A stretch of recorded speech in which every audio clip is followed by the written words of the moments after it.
he had 52 points.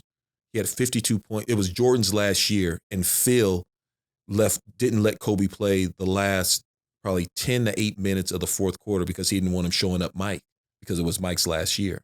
And Kobe had 52 points like in the third quarter.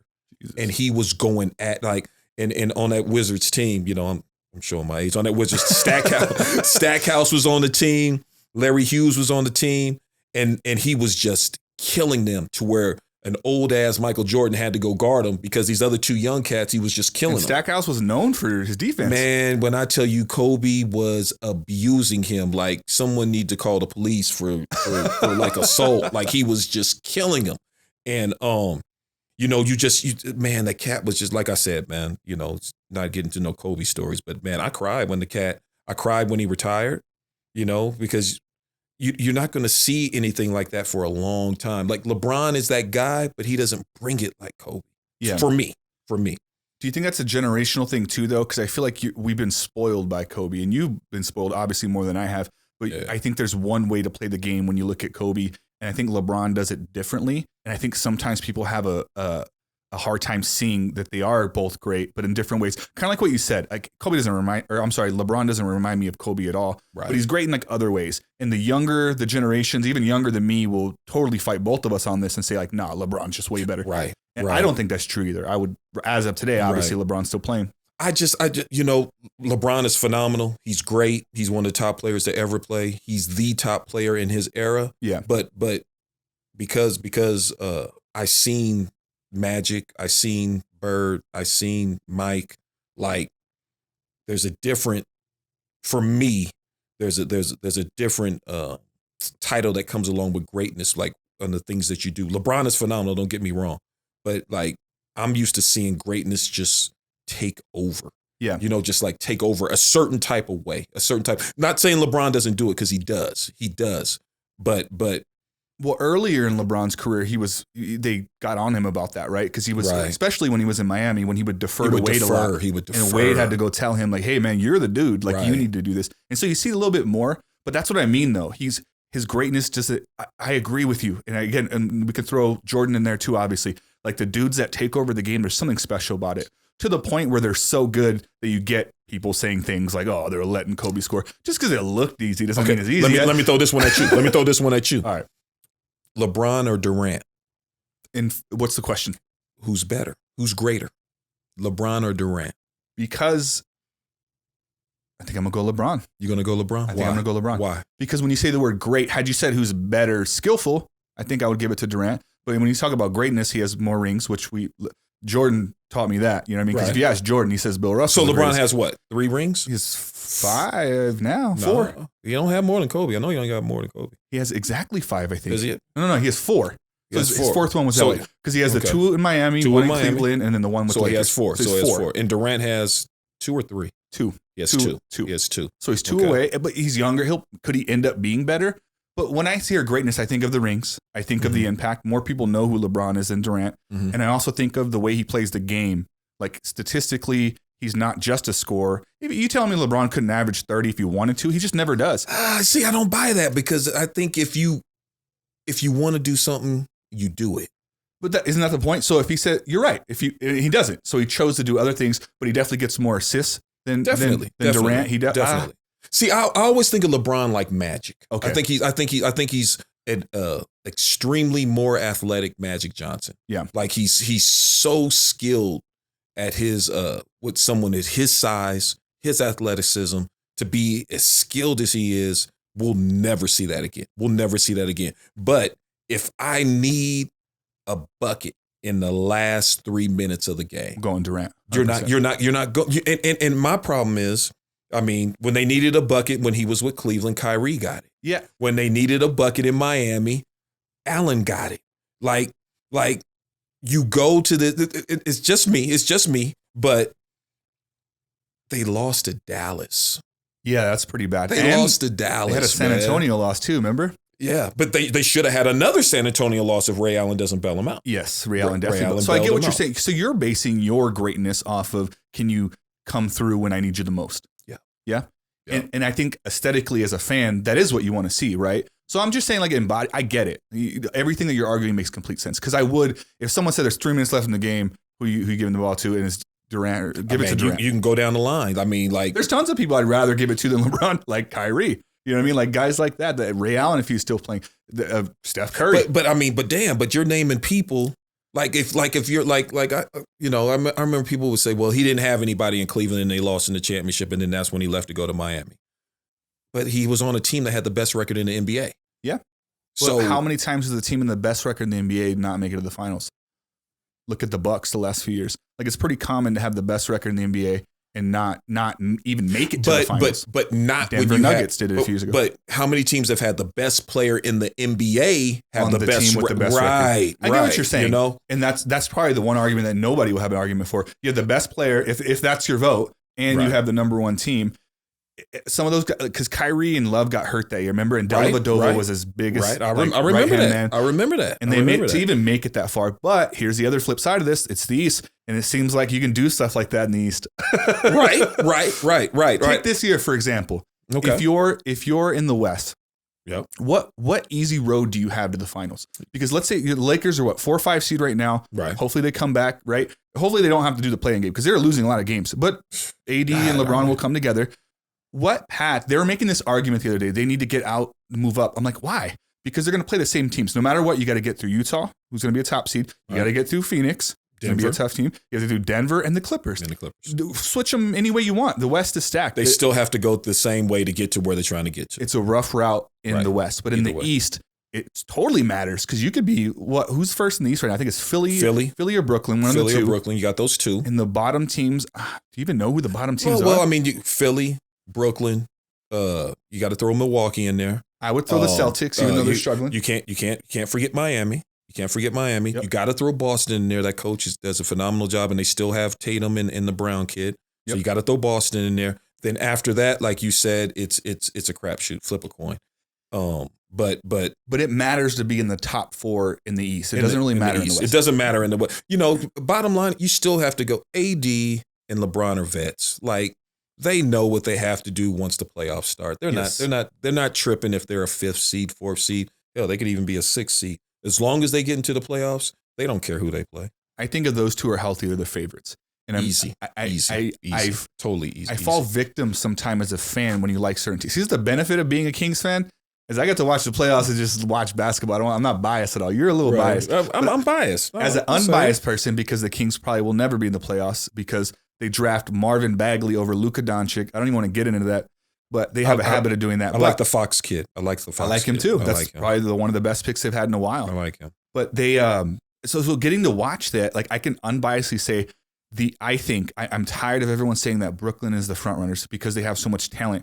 But these guys don't play together. One's hurt, one's not. They're not there all the time. You got AD and LeBron who just won a chip. Right? And that looks super impressive. They have the number 1 scoring bench in the NBA, which, by the way, those bench guys have been starters because those guys have been hurt, so they're getting extra minutes. As a coach, I know you know how important that is. Right. LeBron and AD healthy is the scariest thing for all the other teams, including the Eastern Conference teams. So the people that are picking, some people picking Brooklyn and even Philly over the Lakers, I think they're out of their minds. You don't think that matchup with Brooklyn, like Durant, Kyrie, and the beard.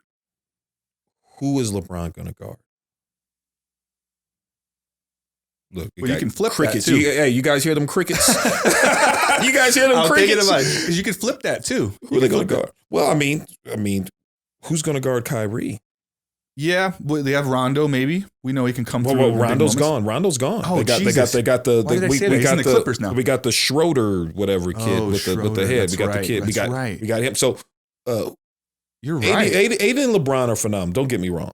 But who's going to guard Kevin Durant? He's a walking bucket. I agree. I just don't think it's that easy once you get there. I think all the other moving parts will matter. And I think the Lakers play good defense. And I think it will come down to that. It will come down. See, in my opinion, Brooklyn doesn't have the chemistry that LA has in the sense that LA plays together. Brooklyn, and they're getting better, so maybe they can pull through at that time. But you get a lot of Kyrie go get a bucket, KD go get a bucket, and let Harden get his, right? And they've only played so many games together. Right, but hey, I mean, that's when you got 3. I mean, you got 3 cats on the court that can drop a 30 ball any given night. Like it doesn't matter. Like it doesn't matter. Like to me, all Brooklyn has to do, everyone talks about their defense. Like all they have to do is play defense the last 5 minutes of the game. Yeah. To me, Yeah. like all you have to do is get stops the last 5 minutes of the game, get a couple of stops in crucial times in the game. I just don't see, and I'm a Lakers fan, don't get me wrong, but I love KD. I love Kyrie. I'm not Special. a big beard guy, but You mean like the actual beard? shoot, man. I mean, I just he dribbles. Yeah. Dribbles. It's not fun even though to watch. I do like him playing the point in Brooklyn better than I liked him playing the 2 in Houston. Yeah. But I do get a little nervous about that. I don't know. I just don't see. Do you watch fighting at all? Boxing, MMA? Yeah. So I just watched that last fight. The last fight with the guy. Did you see that guy break his? Yes, Chris Weidman snapped his leg in half. Oh, how crazy God. is that? Oh. I'm a huge fight fan, and I like fighters. Yeah. And I caught myself in my own biases because when you like a fighter, you're watching that fighter. Right. So sometimes if there's a close fight at the end, you're arguing with your buddies, like they for sure won because in your mind you saw all the great things that person did because you're watching that guy. That makes sense. And so I know that I do that, and so when I watch basketball, I fall victim sometimes because of exactly what you said. I watch KD, I'm like, who's going to stop that guy? Right. I watch Kyrie, and I see Harden, I'm like, that's crazy. They're on the same team. They got Blake Griffin. Aldridge, we saw her. I mean, hope he gets healthy and lives his life. But they're stacked. Their bench guys are really good. And then I stop and I go, wait a minute, am I doing the thing where I'm just watching these? Right. You know what I mean? And then I step back and I think, what does my gut say? My gut say that chemistry matters in the NBA. Very rarely does a star join a team and they win that first year. LeBron didn't do it his first year. Granted, he got AD the next year and they did do it. Right. But you know what I mean? And they played together on USA teams. They had some chemistry there. But LeBron didn't do it when he went to Miami that first year. You know what I mean? KD didn't do it that first year. Are we just talking about what greatness didn't do? Yeah, we're getting a little negative here. What are we doing? You said it, not me. Hey, man. I'm just pointing out that it's going to be a little bit tougher than they make it seem. I think I mean, it's not going to be easy. We're talking about professionals. We're talking about the best of the best. It's not going to be easy. Let me ask you this then. So on the same thought process that we're on. All right. So LeBron, if he wins and he gets 5, it's not 6, right? Everyone compares him to Jordan. But the fact, let's say he goes head to head against Brooklyn and he beats that Brooklyn team and he gets 5. That's all he ever gets. Is that enough to say he's better than Jordan? Or does he need that 6 to even be in the conversation? Man, that's a tough one. Doesn't that elevate it? Not just that he wins, but if he wins against that team. Man, I just think if he wins another one, it elevates him. I mean, it doesn't even matter if it's them, Philly, it doesn't matter. I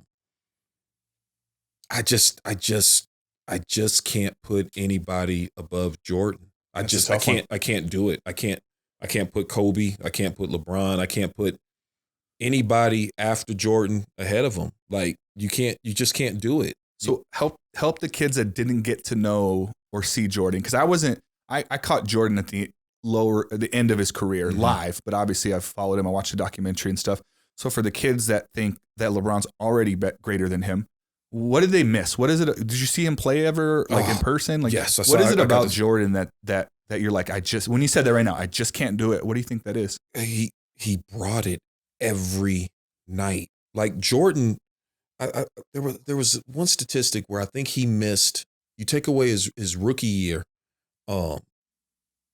he only missed maybe 5 games, 4 games in like a 6-year period. Like notorious for playing all 82. Yeah, like something, something phenomenal. Like he brought it every night. Like one year he averaged over 30 points a game, like 32, 31 points a game. Mm-hmm. Like to bring it every night like that is you're built different. You know, forget about his popularity with the shoes and all that stuff. Just from a pure basketball sense, I didn't even know Chicago had a team until Jordan. You know what I'm saying? Like we don't even I didn't know nothing about that. Like what he did to the game as far and then once again, I love the evolution of these players because LeBron kind of came in with a lot of fanfare because of social media and everything. Mm-hmm. And he's freaking playing high school games at Pauley Pavilion. He's on the cover of the magazine when he was in high school. Right. He's phenomenal. So we knew about LeBron when he was a junior in high school, you know. But Michael Jordan had to go through the wars. Like it took him maybe 6 years before he won his first championship. He had to go through Boston. He had to go through Detroit. Yeah. You know, we're talking about Hall of Fame teams like Bird, Parrish, McHale, Dennis Johnson. And you're talking about the bad boys won 2. Yeah. You know, and you know, the Jordan rules was basically let's kick his ass and see if we can punk him out. This guy's too good. But he didn't get punked out. He didn't get punked out, you know, and so that evolution of Jordan is totally different than LeBron's walk, than Kobe's walk. You know, he had every opportunity to not be Air Jordan, you know, every opportunity. But yet, you know, we say 6 for 6. We say he's never been to a 7th game in a series. Yep. You know, just phenomenal, just phenomenal. And then he had to go through what he had to go through to achieve his greatness. Mm-hmm. To me, you can't put anybody above that. And he got cut from his high school varsity team. Man, the guy was playing JV his sophomore year, man. That's crazy. That's nuts. You better bring that up to your players. I have, and hey man, it don't matter. Like it doesn't matter. Like direct them to the documentary. Hey man, it doesn't matter. Like this guy, like his work ethic is unmatched. His ability to focus on whatever it is his goal is and to achieve it is, but like I said, man, he's going through Boston. He's going through historical teams. Yeah. Not freaking, you know, I mean, shoot. Who did LeBron go through that you could say was a hell of a team? When he was in the East? Anywhere. When he was in the East or when he was recently with the Lakers, like historical teams that have like he did beat the 73-win Golden State team. We have to give him some credit for that. Yeah, but is that because they won 73 games, are we saying that they're better than a Michael Jordan team that won 72? I don't think so. Some people would, though. Some people definitely would. But I get what you're saying. They're the first one that come to mind. But Jesus, the fact that I even have to think that long, right, proves your point. And he was on some pretty great teams, and he started the whole super team thing. I mean, technically, Celtics did it with Rondo and Pierce and KG and Ray Allen, but those guys all came together. Not like they weren't all trades. Some of those guys were drafted. Some of those guys, you know what I mean? Right. So there was a trade. I think KG was traded. KG went over there, and then Ray Allen was a free agent, I think. Yep. But yeah, I get it. I respect. So that would be my answer too for Jordan. You get a guy that's like it's not like he grew up in the best neighborhood. He had a large family, had brothers beating him up his whole life, but in a good way. Like, hey, get tough, play basketball. Right. And then you get a guy that gets cut, but somehow comes back and he wins a national title at UNC, goes over to Chicago. I love in the documentary with I think Charles Oakley was there before he got there, right? You mentioned Chicago before. It's probably the only famous player I can think of that was there before Jordan. Reggie Theus. Did he play there? He played it. He's going to be mad if he hears this. Reggie Theus. Thank God he brought him up. Reggie Theus, Save me, man. Reggie Theus played at Chicago and right. There's a reason why you don't know Reggie Theus played at Chicago, right? I mean, you know, Jordan is, like I said, man, I can't put anybody ahead of him. Then the cocaine circus part of the documentary, he didn't touch on it very much, but it gives you a vibe of what the league was like back then. He was saying they were smoking cigarettes in the locker room and stuff. I guess, and then you got baseball players drinking beers, like you know, it's a little different though. Yeah, but I mean, you know what? Hey, man, there's some people that can do a line and go out and fucking play. Like there's some people that can just. I believe that there's some people that are born to do certain things. 100%. You know, John Jones is a good representation of that because he was like, you follow that story at all? He's probably the greatest UFC fighter of all time, still fighting. Wow. And he got popped for cocaine, and he's in the middle of an interview, and he said some guy was telling him like, I'm about to fight a cokehead, and he's like, I beat you after doing a line of coke. Like, so he's famous for winning all these fights, but he's out of his goddamn mind, like Tyson and these guys. Like these guys are, and some people just got it. Like you said, some people are just he's out partying, drinking, doing coke, and he comes and becomes the world champ the next day. And then, like Mike Tyson is like, that's what he does. Yeah, he's just a wild dude. He's wired different. I'm convinced you kind of have to be a little cuckoo to be great. Like, you get what I'm saying? Like, there's you got to be obsessed, and you see in the documentary, he's obsessed with winning. Right. He doesn't care, you know what I mean? And then you see him at an older age get a little bit emotional talking about it. Like, hey, if you don't want to play that way, don't play that way. Right. That's how I played. I wanted to win, but I didn't just want to win for me. I wanted to bring my team with me. I think sometimes we misunderstand. Like, I'm thinking maybe he got emotional because maybe he did feel a little bit bad at how he treated people going through that process. Yeah. Maybe. You think he was too hard on his teammates? Man, I almost think but did it not work? That's the hard part. Can you argue with results? I mean, right. We tell people to be good people. How you treat people is important. But can't you be a good person and be upset when people are doing dumb stuff? Like, how sensitive are we going to get to where it's like he pushed his players to win, though? It wasn't like he was pushing them to like go do drugs or to skip practice. He's pushing them to show up and win. And if you don't want to win, why are you playing with him? Why are you playing? I mean, if you're going to hang around a strong cat, strong people, you have to be strong too. And that's all he's forcing you to do. Look, if he's willing to put in a certain amount of time and do, put in extra time lifting weights, extra time getting shots, extra time conditioning, and he expects that of you, there's nothing wrong with that. Yeah, there's nothing wrong with that. What happens is people aren't comfortable with difficulty. And it's like, well, this isn't what I'm used to, so I'm comfortable, so something must be wrong with you. Right. Because I was pretty comfortable before you made this uncomfortable. Right. And people do that a lot. But sometimes the most uncomfortable situations of the world are the ones you learn from. No one learns from going their same route to work every day, from doing the same things they do. You already know that. That's why you're doing it. But you really learn from being challenged. And I always think of, I know we're getting a little bit outside of sports here. Me and my fiance one time, we went to Denver, and it was for a decadence. There was a New Year's bash in the middle of the street. All right. And I was like year one or year two, and we were having a good night.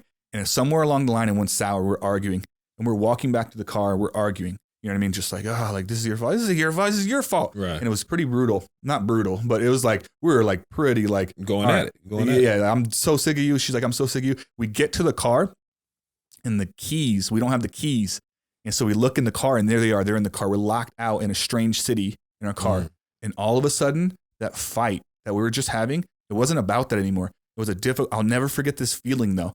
We were, I was like, we had already fought. So when this happened, I wasn't even mad, and neither was she. And we're like, how do we figure out how to get the keys out of the car? Right. And for 30 minutes, we're trying to get it. We couldn't get it. We're finding different things. We're seeing maybe we can crack the window into our own car. I'll never forget it. For like 30, 45 minutes, we ended up finding a wire hanger. She helped me pull the window back. I got the thing in there, and I clicked the thing, the electric locks, and that click, just like the unlock, and that relief and like opening it, and we gave each other a big hug, and it was just like, what do we do? We got in the car, and it was a sense of accomplishment. There was this real difficult situation, and instead of like making it become something, like we kind of just worked together. And I'll never forget that. I'm like, man, like that feeling is way more powerful, and I want it more than I want to be comfortable. And I'm not saying to go out and put yourself in uncomfortable situations, but it goes to what we were talking about. Like there's some growth in uncomfortability. There is no growth in staying in comfort, and comfort is good. And you need majority comfort, I think, to feel safe in this world, but it's okay to be challenged. It's okay. Hey, I don't get this. I don't understand this. Why don't I understand it? Let me look into this. This makes me feel uncomfortable. Why does it make me feel uncomfortable? Right. Let's talk about this. Let's figure it out. That whole thing, people don't always have that. It starts small with the key thing or difficult things. Hey, I can't make the team. We talked about this earlier when I wasn't quite making the team. Well, now I need to get really good so I can actually make the team. And it's like that sense of like, it starts off with your daily living. Are you comfortable with being uncomfortable? I think there's a huge part in that. That's funny that you say that, because you're arguing, you're going at it, whatever. I hate you, you hate me, whatever. Then the keys are locked in the car. And what happens? You guys had to come back together. Yeah. You had to come back together, so whatever you were arguing about didn't matter. Yeah. We got to come together. We have a common goal. And we have a common goal. We got to get this goddamn car open. You know what I'm saying? And so if Mike is making you feel uncomfortable, but the common goal is to win a championship, you got to come back together. You got to come together. And they obviously did, because they won some championships. Obviously they did. Hey, you don't win six. This guy went and played baseball. Yeah. And came back and won 3 championships in a row. That's crazy. Like, who does that? And he trained his body specifically. He untrained his body to play basketball, essentially, while training his body to play baseball. And people, you know this probably because you played at a higher level even than me. I played, the Vaqueros were here. I don't know if you remember the semi-pro team. They had the Vaqueros. They were semi-pro for basketball? Semi-pro baseball team here. I didn't know that. They had it was years ago, maybe about 6-7 years ago or whatever. And they wanted me to, I was a guest, whatever player. I was third base coach or whatever. And they wanted me to pinch hit. And I got a hit, man. So I'm betting 1,000. You kidding me? Is it your only hit? 1,000. Hey man, hey man, I bet 1,000. Perfect baseball player. Hey man, I ran that shit out. I hit doing it better than Jordan. Hey man, better batting average than him. Hey man, one hit and I pulled my hamstring at the same time running down that line. Hey, baseball ain't no joke, but I got a goddamn hit, man. I still kept the gloves and everything. There you go, man. Kept it all, man. I got a hit in semi-pro baseball. You're a perfect baseball player. Hey. I don't care what anyone says. No one's batting 1,000. Goddamn No one. That's Hall of Fame. Like a common phrase too. When people say that next time, like no one bats 1,000. No, hey, hear me out here, buddy. Hey man, I got one hit. One hit. That's all you need. One hit.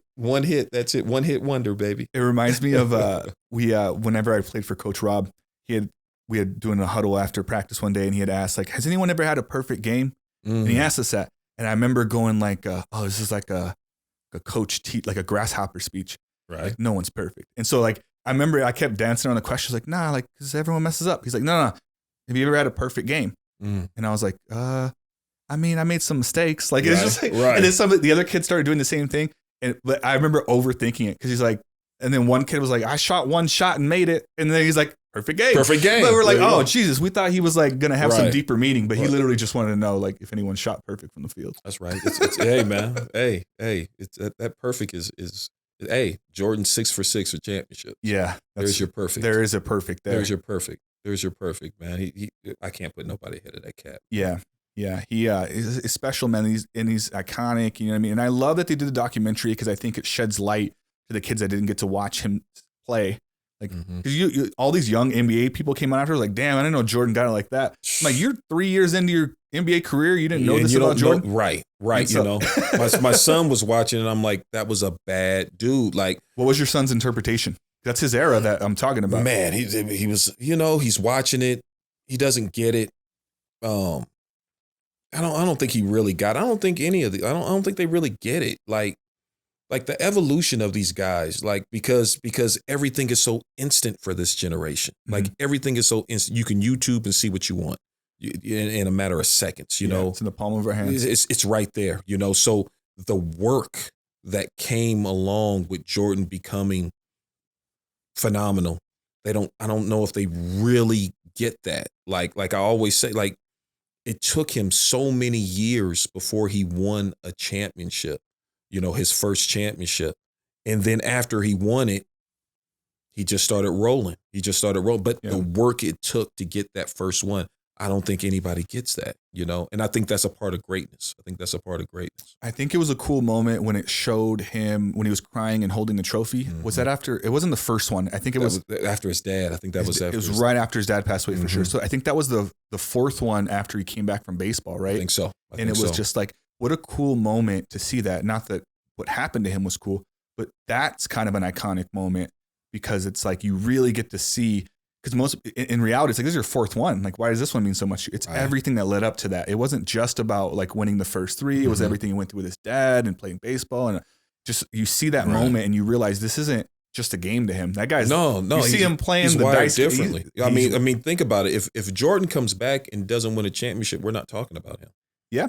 We're not talking about, well, he won 3 in a row. A guy that won 3 and then left to play a different sport. We're not talking about him. Like the level of commitment that cat had to have to come back from I mean, just imagine he's playing baseball and he's watching the Bulls get beat by the Knicks. Yeah. You know, and he's just pissed. And he's just pissed because he's always beating the Knicks. And he's like, I can't watch this. I can't. And then Oakley was there at the time. So he's watching his old teammate destroy his old team. Right. I mean, he's, you know, so he comes back. And remember when he came back, he was all rusty, you know, he was all out of rhythm. He didn't, you know, I think they lost to Orlando. They lost to Shaq. That's right. They lost to Shaq and Penny. And can you imagine the commitment he had that summer to get ready? That was the Space Jam summer. That's the Space Jam summer. Yeah. That's the Space Jam summer. So his level of commitment to come back and win 3. Yeah, that's wild. Nah, man. And he definitely could have won more had they not broke that team up. Oh, are you kidding me? What was that, Krause? That guy messed up, man. What an asshole. Passed away. What an asshole. We can call him an asshole. Enough times Can we call him an asshole? Yeah, we can call him an asshole. He's dead? He's dead. Is he dead? Yeah, he is. Yeah. passed away. Because they were making a big deal about that on ESPN. They're like, everyone was trashing him after the documentary, and they're like, he's not here to defend himself. I don't want to talk bad about the guy, but I will say this: why would you break up a team like that? Yeah, and then ushering. I'm blanking right now. The coach. Phil. Ushering Phil Jackson out. Like, what do you? I mean, they could have won 2 more. I think they could have easily won 2 more. And if you won it, 1 in the books for sure. I think they get 2 for sure. But they ran those 90s. They would have just finished it off. It's funny because Steve Kerr went on to win 2 more in San Antonio. Right. Hell, doing the same thing he did with the Bulls. Yeah, his same role playing. And now he's killing it with the Warriors coaching. But amazing. I like what you're saying about dedication, hard work, and these things because it applies to not just sports. It applies to who you are as a human and what you do after sports, right? And we saw that in Kobe. Like, you think this guy just stopped being competitive because he retired? This guy's winning an Oscar. I think the first year he was out of the league. Right. And to see what he would have done and to see what his daughter would have become, like just that ethic, you know what I mean? That Mamba mentality. It's like, but I think on an even smaller level to compete in general, I'll give it to high school and above, right? Because anyone can make a middle school team, I think. And I proved that because I wasn't good and I made that team. And, but just high school. And then the more you go after that, like you played college ball and played overseas, it becomes stronger. But that, if I had to guess, I'm assuming that helped you in other aspects of your life, right? Definitely. But sometimes, I mean, for me, I got caught up in the athletic. Sometimes you get caught up in the athletic part. And that's why I stopped playing, because you have to realize that you can apply that same work ethic towards school or towards whatever it is that you're trying to accomplish. Man, you learn so much through sports. You learn so much about yourself, about pushing yourself and seeing how far you can push yourself to achieve whatever it is that you're trying to achieve. Yeah, I agree with you 100%, man. You learn so much through sports and competing, and then you take those aspects and apply it to something else, sometimes it's difficult, but you have to, but that's why it's so important to be comfortable about who you are. It's very important to be comfortable about who you are. So now you can take those things, boom, and know that, I'm a good dude. I'm a good person. I can go ahead and apply it to social work or whatever it is. Did you feel that way about yourself? Was there a moment where you're like, that same thing you said, like, I'm taking this passion that I have towards basketball and I'm putting it towards this now. Was there a moment when that happened, or was it kind of like time? Man, I just basketball has been so good to me just from when I wasn't playing, I didn't like myself. Like, I can honestly say I didn't like myself. Like when I stopped playing, I was really lost on what it is that I should be doing. Like, I really didn't know what I was supposed to do. And then I was like, man, I want to be around the game. And then that's when I decided I really wanted to get into coaching. And now, I mean, I've been coaching, I've been a head coach now for, I think this is my 11th year, but I was coaching like JV for like 12, so man, I just can't, it's I'm older now, man. And shoot, man, I gotta start thinking about what I want to do after this thing. I don't know. I've been around this game like my whole life. Yeah. So maybe that will be your life though. It's not like you gave it up. You just I just took a different aspect of it. But here's a cool thing is you didn't give it up, but then you also got your degree and you're also doing other things as well. Right. So it wasn't like, I think what happens sometimes is people put all their eggs in one basket, which you kind of need to do sometimes to really compete and do certain things. But it's kind of nice to have the ability to do both. Like, you're doing something you're passionate about while also making a living for you and your family, supporting a child and allowing him to go on to do basketball stuff too, right? Definitely. Yeah. I mean, definitely, like I said, man, I just been around this game for so long and it's just been positive. Like, I don't have no bad, my high school coach was an asshole though. Where'd you play your high school? I went to Santa Monica High School, but he was an asshole in a cool way to where it made me have to figure out how much I love this game. If you saw him today, would you shake his hand? Oh, definitely. Yeah. Okay. Definitely. Because I think I needed an asshole at that time. I get what you know what I'm saying? Like I needed him to force me to figure out how bad do I really want to play this game. And he challenged me.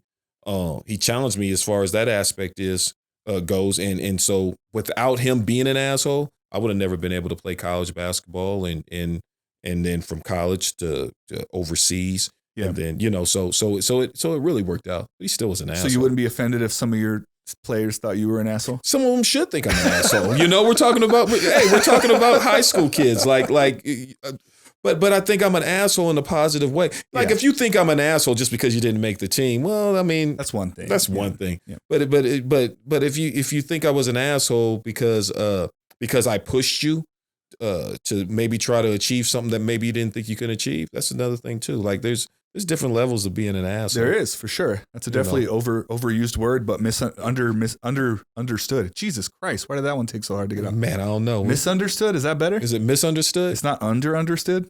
It's misunderstood. It is, yeah. It's misunderstood. Yeah, It's misunderstood. It's a misunderstood thing. Yeah. But I agree with what you're saying. Like people you can call anyone an asshole at any time, but you're right. You know, there's this thing where people push you to do things. I kind of remember that with Coach Smith in a good way, because I also played for Rob, and their coaching styles are very different. But I remember Coach Smith was straight up. Like if I did something, it was like, why the hell are you doing that? Right. But it was like, it was very direct, but I can honestly say this, and I don't mean this in a bad way to Coach Rob at all, because I love playing for him, but I became a better player playing for Smith because when I went over and played with Rob, I played JV, and then I actually went back to Cruces my junior year because of the foster family switched. Okay. And I actually made varsity with Smith over the summer. All right. And then I stopped going. I actually ran into him at a grocery store one day, and he's like, dude, are you okay? I just stopped showing up one day because I got kicked out of a foster home, and I had to get a job and kind of like stuff like that. And so I missed, and I ended up going back to Unrest and finishing my school there. Oh. But again, the whole foster thing happened. But so I got kind of aspects of both. And I remember him being pretty direct, but I remember being so much better after that. Right. And so I think I respond well when people are more, I don't like the whole, maybe it's just my personality. I don't like the whole present it to me gently. Right. I like the tell me how it is, and then we'll break it apart afterwards. Right. And that's what I do, you know, but sometimes people don't like you to tell it how it is. Like some people don't, they want most people. Well, you know, a lot of people want it their way. And then we're talking about young kids too. We're talking about high school kids, you know, and some kids don't thrive in structure. Some do. You know, some kids are used to, you know, some kids run their house. They do what they want. Yeah. You know, and so, you know, it's tough right now though, because you got, you know, you might have some kids that, you know, just because you want something doesn't mean it's good for you. You know what I'm saying? Like you might want to do it this way, and just because it might not be what's best for you, or it might not be what's best for a team. Yeah. You know, and so you know, so now you're getting into individually, you know, what an individual wants opposed to what's best for a group of individuals. And so that's going to change the total dynamics, because you have to figure out as a coach how to incorporate everybody and make everybody feel important, even that 12th guy who doesn't get off the bench. Yeah. You know, so there's a lot of different dynamics that go along with putting a team together, and then making sure that team has some level of success. And then you have to also make sure that individuals are having success at the same time too. So it's a tough gig. It's a tough gig. There's a lot more that goes into it than the person you see at the games, I'm assuming. Man, parents don't know how much time we put into this thing, man. Until they get stuck doing it, like for something like, oh, this isn't as easy as I thought it was. It ain't easy. Right. But like you said, now are we doing that? You know, are we doing that? Are we being soft on the kid because you're scared he's going to leave, or are you coaching the kid and helping them get better, even though it might not be something that they want? Yeah. You know what I mean? So it's and there's no right way to do it. There isn't. How many people are on the team? 13, 12? What's the roster looking like nowadays? Shoot, right now my varsity, probably just say 12, 10 to 12. So you have 10 to 12 students. Right. They're students of the game, and they're also students. And those people, assuming, have two parents each or a step parent. I mean, you're looking at 24 to 28, I mean, somewhere in there, like different people who all raise their kid differently, I'm assuming. And you're responsible with doing one thing because you're only one person, and trying to appeal to all the people. It's impossible. You're not going to do it. You're going to piss off some parents. Tough gig. For sure. It's a tough gig. Yeah. I get it. I'm not doing it, but I get it. It's a tough gig, but it's fun. I mean, in the end, man, I mean, I can't.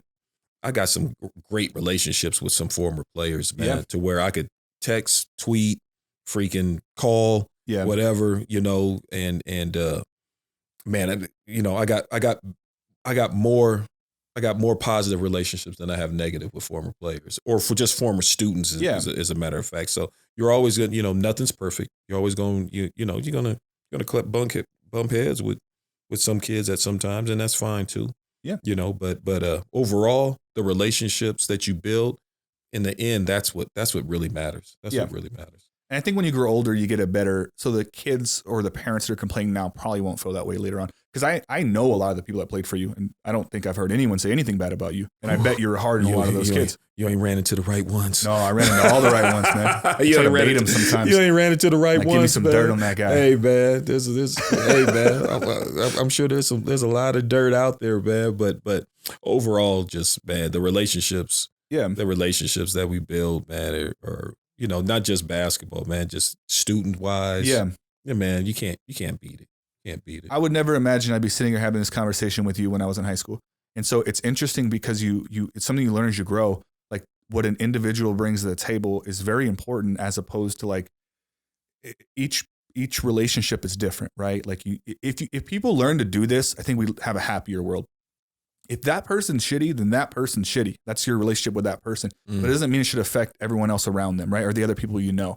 I'm allowed to have separate relationships and interaction with each people, compartmentalize them, and decide how I want to feel as a human being. But it's the relationships are so important because you're people, and with social media and stuff, you're not really connecting the way me and you are right now. There's something different. I don't do any of these through Zoom because there's something different when you're sitting in a room with them, when you're eye to eye. We talked about this earlier. You can get brave over a phone. You can get brave on the internet, or you can shy away on those places too. But when you're in an interaction, when you're looking at the human being in their eyes and you're talking about something, like there's something special there. And I think more people in the world should take an effort to really get to know the people they're around. And the less you know someone, the scarier it is. That's the more you should want to know that person. Definitely. Like me and you can have a conversation. I mean, to see a person's body language, to see a person's eyes, you know what they're talking about and how they feel about the subject that they're talking about, you know, and you don't get that when you tweet or when you, even when you Zoom, so nah, man, man, this is cool. Just the fact that you man, you in the community, man, and whatever I can do to help young cats, if that means come on here and we can just chop it up, man.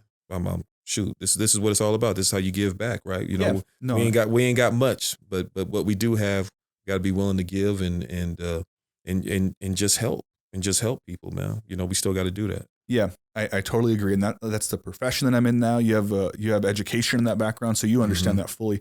Not just education from school, you have a life, right? You have lived experience. Right. And so it's I value so much the human interaction. And this is so the whole extrovert introvert thing, I don't know the science behind it, but all I know is I love human interaction. I love being around people. I love genuine conversations. I can't do the whole like trendy, like, you know what I mean? Like the whole, like just kind of mob mentality, figure out this thing. Like if someone told me right now to believe something, I would have a million questions. Like I wouldn't like be like, oh, you're cool, so I'll just go with that. I'd be like, well, why? Where'd you learn that? What does that mean? Who do you know? Where are your sources? But is asking questions even acceptable now? I think it is for me. God damn it. But yeah, I mean, for you it might be, but I mean, so why wouldn't it be? I guess let's hear that. I don't know. I don't know. Like are you referring to the fact that people get offended when you just ask? Yep. Okay, and that for sure happens, right? Yep. But here's all right. Is it working? No. So the people that are asking this, like, what should we do? All I know is what you're doing is not working. So try something different. And that's what I would tell them, because all I know is as human beings, we live off interaction. We do it. We're meant to be in communities. We're all in communities of some sort, whether it's a city, whether it's your church, whether it's your basketball team. We're meant to interact. And our thought process is heavily influenced by the people we hang out with. Right. So not only is it important to know your circle, it's important to venture out of your circle, because you can easily fall prey to believing something because the three people around you believe it. And if we're trained as a society to do that because I'll fit in. I don't want to be the weird fourth person that doesn't agree with these three, but I don't mind being that person. So going back to your question, I think asking questions is the most important thing that people can do. And we're living in this world, right, where we're having like the cop brutality. There's the whole, like the black versus white versus Hispanic versus like, are we being kind to Jews? And we're already doing, by labeling people, we're classifying them anyways. But the reality of it is, the people that feel the strongest about the other ones are probably the people that know the least. So in what world is it okay for me to tell you right now the right way to do heart surgery? Like you're gonna be like, what's your background? No, none. I watch Grey's Anatomy a lot. Right. You know what I mean? They're like, well, wait a minute. Like, Right. am I supposed to just like listen to you? Like, are you asking questions? Do you even show interest here? But that's funny you say that because I would never say something like that to a heart surgeon. You know what I'm saying? Like I would never tell a fireman how to put out a fire. Yeah, you're doing that wrong, buddy. You know what I'm saying? You know what I mean? Like I can't work the hose. I can't go into court and even represent myself. You know, I have to hire a lawyer. Sports is basketball is the only thing where people think they actually know what they're talking about just because they watched ESPN. You know, just because I watched Top 10 on ESPN. The whole now this I know is what I'm I would have done thing. Right, Yeah, right. You know, and lot, which is crazy, which is absolutely crazy. Like I would never walk in and tell somebody how to do their job. You know, people definitely feel like they can though, huh? People feel like they can. People really feel like they can, you know, because they coached a youth league. Yeah. You know, like there's so many things that go along with establishing a program at whether it's a high school level or the college level. Like if I want to become a college coach, I understand that just because I'm a successful high school coach, that I totally understand there's a different level of commitment and dedication that comes along with moving up a step to But if you wanted to do that, you know the path to do it, which would be I mean, asking questions of people that are doing it, learning, right? Definitely. Yeah. So there is a path there, right? Definitely. And so that's the point, is that you don't have to know everything, but you have to be willing to want to know. Right. And I run into this all the time, like where people just speak on something because they watched a clip of it or something. And it's like, it's not just silly anymore. It's to the point where it's like, sometimes in most of the cases, these are people's lives you're talking about. Right. And the more that you pretend to be an expert on something you don't, it's dangerous. It would be dangerous if I hopped in a surgery room right now and just started going off what I saw on the show. Man, it'd be dangerous if I tried to represent somebody in court. Yeah. you know what I'm saying? Like it'd be dangerous. Yeah. And it would be dangerous if somebody that just was coaching their son's seventh grade basketball team try to coach a varsity team. Yeah. You know, it would be dangerous. There's levels. There's levels to this. There's levels and there's levels. Yeah. Boom, boom, boom. Yeah. But I think that's the mindset people should take. And I'm not telling anyone what to do, but trust me, as someone who knows a lot of different people and have great relationships with most of these people, it's because I asked the right questions. It's because I took the time to figure out, like, what am I even doing here? And am I talking about something I think I know, or do I know? Because if you ask me about something in the social work field or something I study, I could probably tell you 100%, like, or at least my version of that, and it would somewhat have some merit to it, right? Right. But it's like, I need to understand where my lane is. And if someone's telling me about something that I don't know, I better ask at least 3 to 4 questions to every statement I make. Yeah, but you just said it. You got to understand your lane. Everybody's in a different, people step out of their lane so much. They step out of their lane on social media. They step out of their, That's the most common place to do it, huh? It's safe. Social media is so safe. I hate it.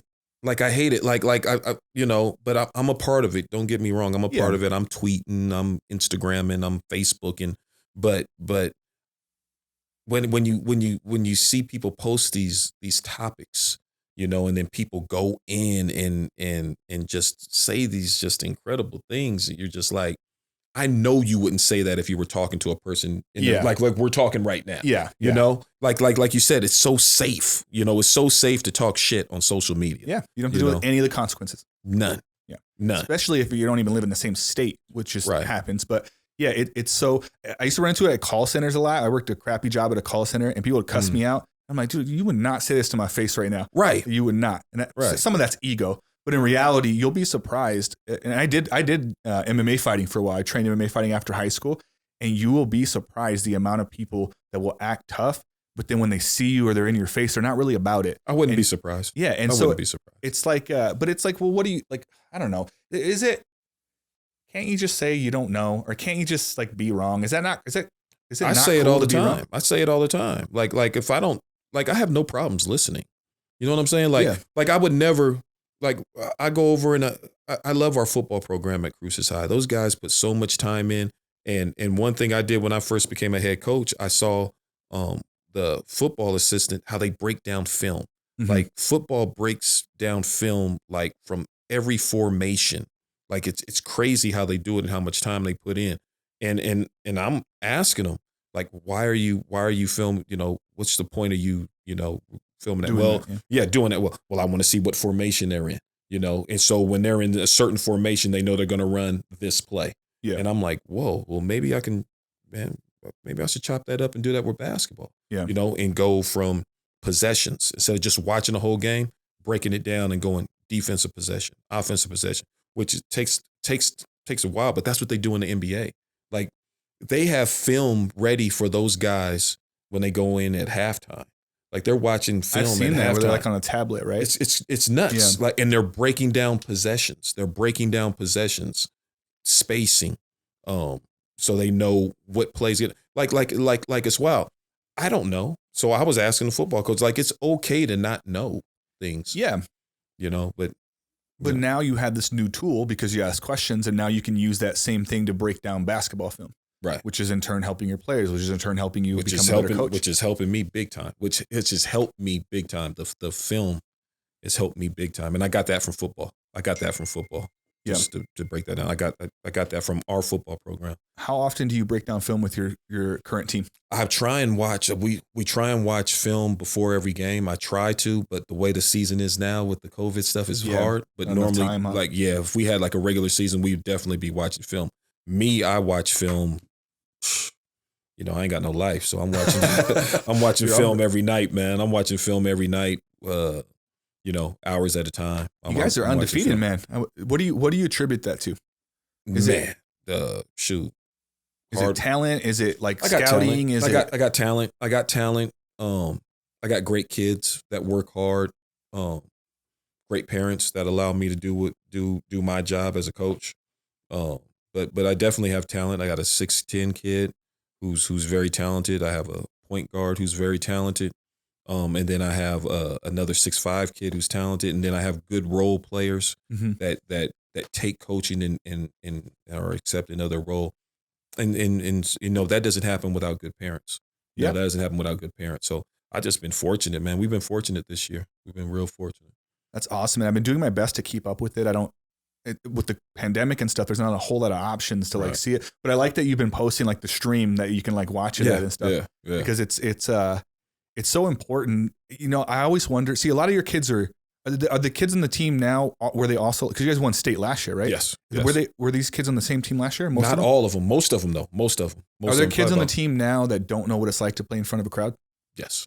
That's going to be weird because there might be a crowd. Weird. Yeah, they say, I guess we're, what color are we now? Green, purple. I think there's a teal in there somewhere. Yeah, whatever the hell color we are. We can put straws in our drinks or something. Yeah, man, they're gonna put the little umbrella too, all that crap. Hey, man, they're gonna open this thing up.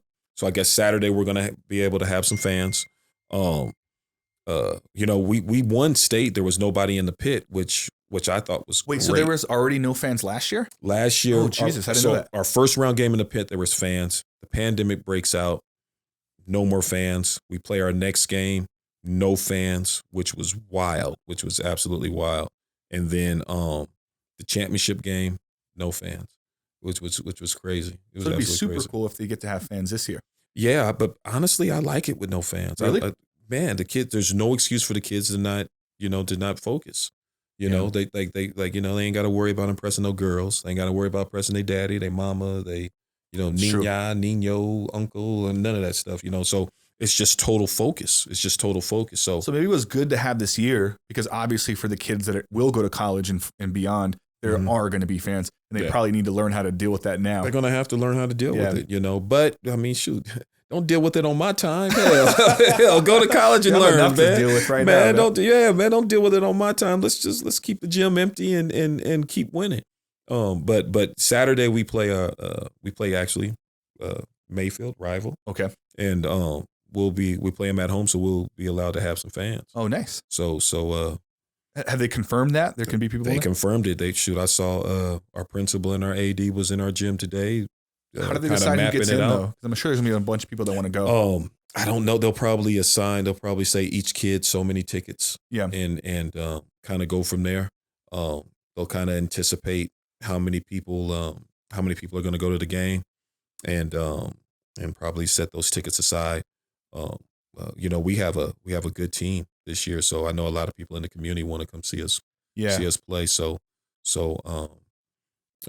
it it should be interesting because we'll start the state tournament Tuesday, and so we should make it. We should be the only team in Las Cruces that'll make it. So I would imagine those Mayfield and G.O.A.T Centennial folks will want to come to that game and see it. So we should end up getting a good crowd next week Tuesday.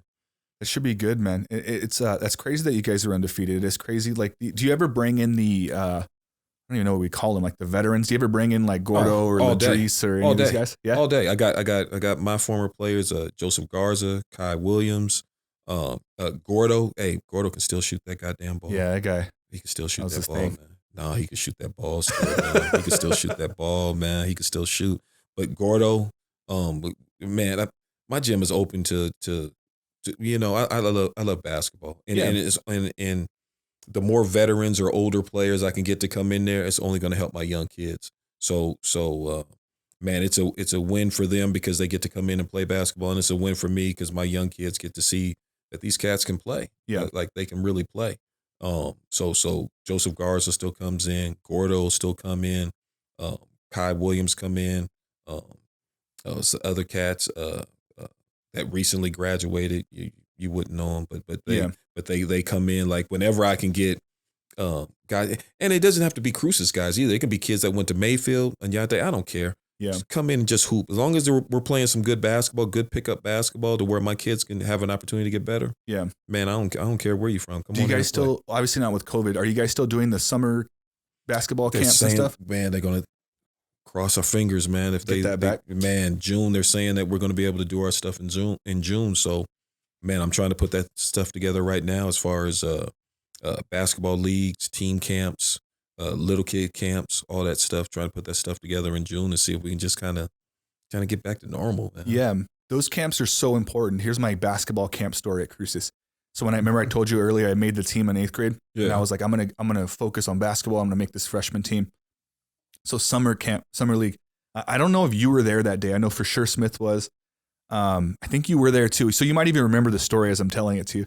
Okay. So I was really focused. I was in foster care. I was I had a foster brother at the time. So me and Patrick were driving to register. You walk in. And I never even been to a high school in my life. Mm-hmm. I grew up thinking I was probably going to die before I got to high school. So I never had a plan like what it would be like. So literally pulling up to the Cruces High, this is before they fixed it. Right. I was like, whoa, like what? Are we like at a mall? Like it was crazy.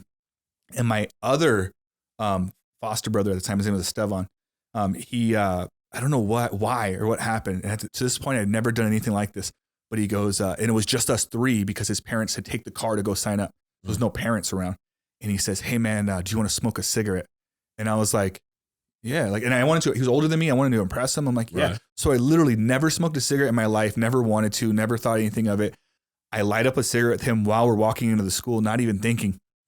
Take a few drags. It's disgusting. I'm like, whatever.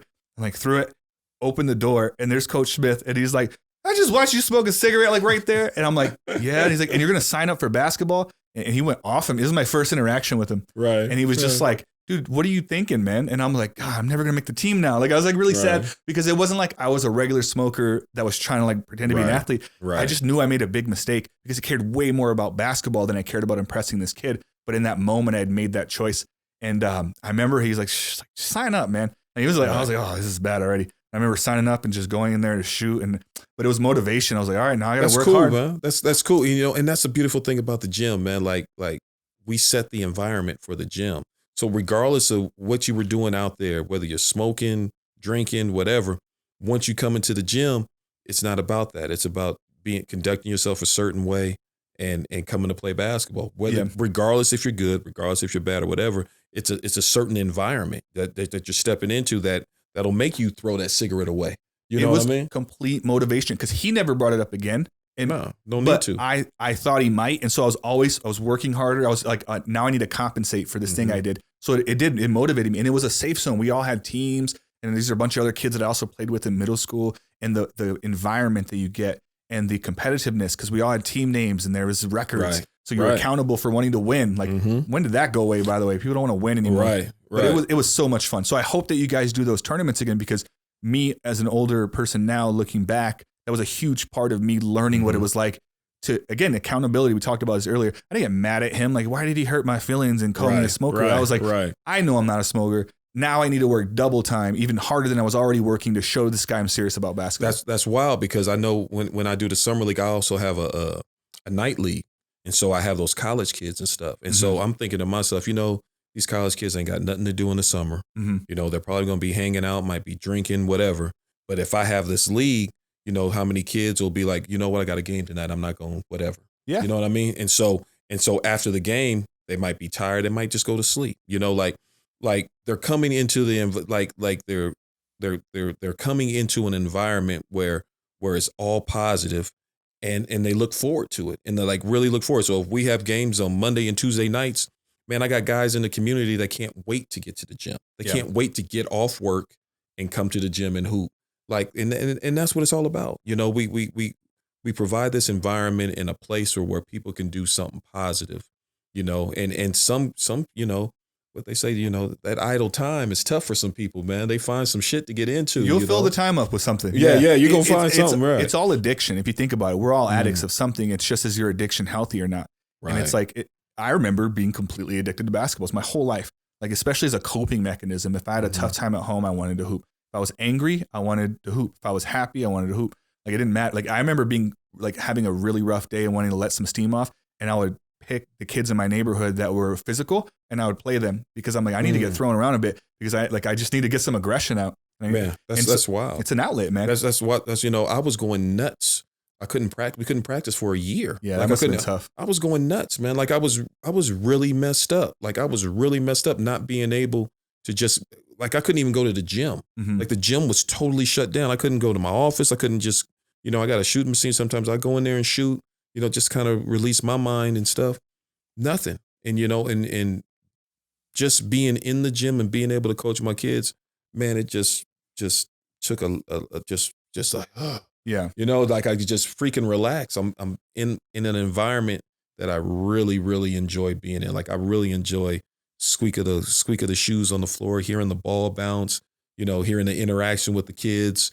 It's man, I could just literally sit in the gym all day, man. When that COVID hit, man, that messed me up. That really messed me up. I feel like the impacts, and working in the mental health field, the impacts of COVID, we don't even know yet. Like they're going to start happening now because people were so focused on not getting it.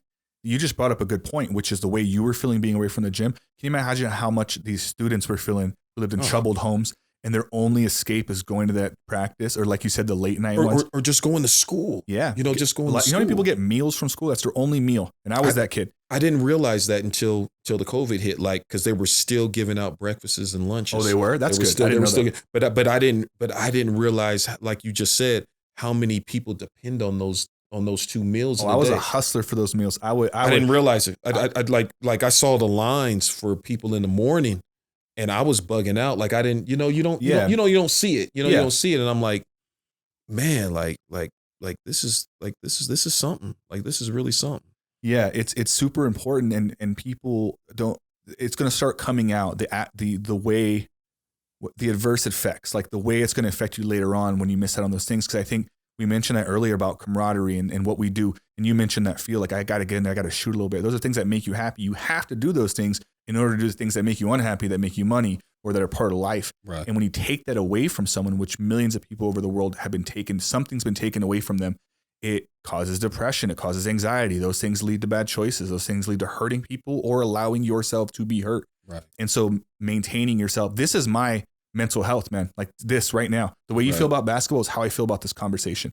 I need this to do the things that I need to do because I need human interaction. I need genuine conversation. I need all these things. I need to meet new people. I need to, all those things. That's how I feel. And if that was ever taken away from me, I know for a fact, given my history as a human being on this earth, it's going to cause some bad things for me. And so I have to be aware of that and be creative. All right, I can't, during the pandemic, I can't have people face to face. How else can I do this? Right. Can it be through Zoom? I didn't do the podcast, but I did things during the pandemic to keep my mental health up. And I hope people out there are doing the same thing because it's tough, man. And I don't think we truly know the effects until years from now. We're going to look back and be like, why is everyone so scared to touch people? Why are people so scared to ask questions? Right. Like, why are we so sensitive when someone disagrees with someone? And it's hard. It's hard. I mean, the kids came back to school and you can see the social component, man. Like, how was it? What'd you notice when they came back? Man, the kids are man, the interaction was weird. Like it was like like you said, like they didn't know, do I speak? Do I not speak? Do I hug? Do I not hug? Do I even shake your hand? Yeah. Do I even shake your hand? Like the kids are in class, and normally you would have an interaction with the kids in class. The interaction's gone because they haven't done it in a year. Yeah. Like they haven't interacted in a year. It's a weird dynamics. And then you have some kids come back, some kids didn't. Mm-hmm. So some classes are full and some aren't. Social distancing in the class. The kids can't sit right next to each other no more. You have to have that space now. It's a I'm not going to even say weird. It's just a total different dynamics now. And it's interesting. It's interesting to see. That's where you learn it the most, is like school. There's a lot of benefit. People always say like, homeschool your kid. What are the benefits of sending people to school? That's one of the major benefits, is learning how to communicate and be in a community and learning interaction. Definitely. And so that's the most powerful thing about being in a public school, I should say, over a private school. And that got taken away. And so it's like, it's just tough. I really hope.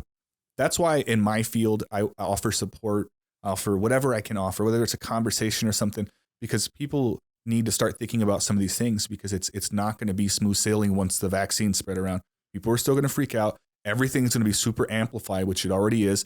And when you shove enough information in one person's face, it's like, oh, like you mentioned earlier, like I wasn't aware of how many people like needed the school meals. Right. Nothing wrong with that at all. Naturally, you're not aware of something that you're not a part of, right? Right. And so now no one was a part of anything for a whole year. Like how much weird things do you think are going to happen now? I mean, I'm just crossing my fingers and praying that we can just get back to whatever normal used to be, man. Like, it's because at any given day they can shut stuff down, and that's scary to me. Yeah. I mean, there was a stretch there where we're waiting in line for toilet paper. We're waiting for, you know what I mean? Like you can't, wild, like we're waiting in line like we're a third world country. Literally, like people are waiting in line, like the shelves are empty. Like that's scary, man, to know that they can just, or whoever, I don't want to get political, I don't want to get political. You can do it if you want. I don't want to get political, but it's just scary knowing that at any moment things can just be shut down. It's literally what happened, right? And nobody was prepared for it. And everyone thought, I remember that. People were like, dude, no one go outside. When the week 2 of the shutdown, they're telling people to run, like if you're exercising outdoors, to wear your mask.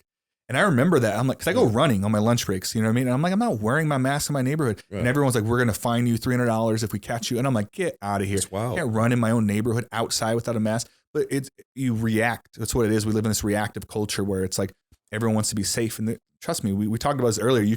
There's benefits of like growing up dirty. Like my immune system's out of control.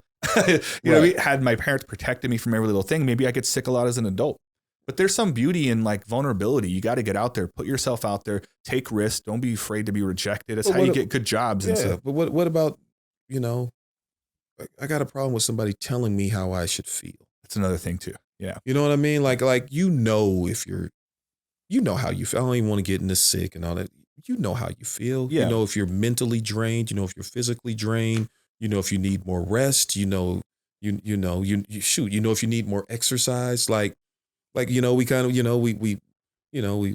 of, keep it away from ourselves. Like, man, I need to exercise more, but you're not doing it. If you need to get more rest, but you're staying up late. Like, if you need to drink more water, but you're drinking Coca-Cola, soda pop or whatever. Yeah. So it's you should be allowed to make those choices, right? Right. Like, hey, I'm not saying let's advocate everyone go out and ruin their health. No. If you choose to do that, it's your you choice, have the right to do that. It's your choice. Yeah. Like that's the one thing, that's the one thing that you can control is you. They have there's studies about this too. They have not that I'm advocating for drug use at all, but in Amsterdam, which is famous for pot smoking, they legalized MDMA there, which is ecstasy here. But it's pure, right? So they legalized it there. The issue with ecstasy here in the US is it's usually not. It's usually cut with other stuff. So over there, the state regulates it, right? So they know it's pure MDMA, and they actually have MDMA bars where you can go in, you can take essentially an ecstasy pill with a therapist for 2 to 3 hours, and it's really good for soldiers or PTSD and stuff. Can I go to the bathroom? Yeah. I'm feeling it. No, we can take a pause. You remember where it's at? Yeah. Where is it? 1 hour later. So I'll edit that part out, so it won't even be in there. But we'll pick up right back where we left off. Okay. So I was saying, so they have those MDMA bars where these essentially it's really good for soldiers, but a lot of people will go do it, and they'll literally just sit down with a therapist and they talk to their trauma. And apparently, because I guess your brain naturally makes this anyways, and it's a chemical that really releases your inhibitions and allows you to talk about difficult situations. So the whole reason why I'm telling the story is, again, I'm not advocating that we should do that. I definitely shouldn't do it here because essentially you're not even, if it's not regulated, right, you can put anything in there, and I'm not telling people to go do that. But it's that thing, like over there, they're so out there that they're thinking like, hey, you control what you put in your body. And if this thing helps you get through some trauma, you should be able to do that. And as someone who works in the field that I do, again, I would never advocate for anyone to do it. But we talked about this a little bit earlier. I also wouldn't advocate to throw people in jail for it. Like I hate how many people, I wish there were some stats on this we can pull up. How many people are in prison for just drug related charges? And this is like, they're hurting themselves. They're putting this in their own body. Like for some reason you want to lock them away for that. I never understood that. Like you're allowed to decide if you want to get the vaccine. You're allowed to decide if you want to wear a mask. You're allowed to decide who you want to be around, and you deal with the consequences of those things if they're good or bad. And I think I agree with you. Like the government slowly creeping in on can I do this? You're going politics now. Don't you go politics? Did I say government? You said government. You said that G word. Don't go government. It's man. This is new, man. We're just in a. I just don't want that to be taken away from human beings, right? And we'll keep it out of politics, but just saying in general, I think that I don't want to lose the ability to like think and choose my own stuff. I want to move that light real quick. Right. Yeah. And that's what's happening, unfortunately.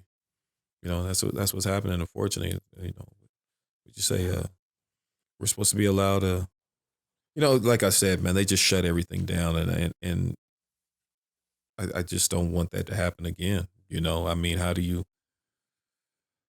I don't know, man. Like they shut everything down. That really messed me up. Like like what'd you say? You don't come out the house. You gotta wear a mask outside. Like I don't know, man. Like it's just. Can you remember a time in history where you mentioned that like it scares you when all this stuff happens? Can you relate it to anything? Has there ever been anything in life where you're like, this is wild? No. I mean, no. I remember I made a comment earlier, and I've talked about this in some other podcasts, so I won't dive too deep into it. But I made a comment earlier, like when I was in middle school, like I didn't even think I would get to high school. So that's why I was so wowed by it. I remember literally thinking that I would die before high school because at the time there was all these shootings, like the Columbine and stuff. And I just remember thinking I was freaked out then. But again, my child mind wasn't quite understanding what was going on in the world. But I remember like my mind being blown that one person would go and kill mass amounts of people at a school.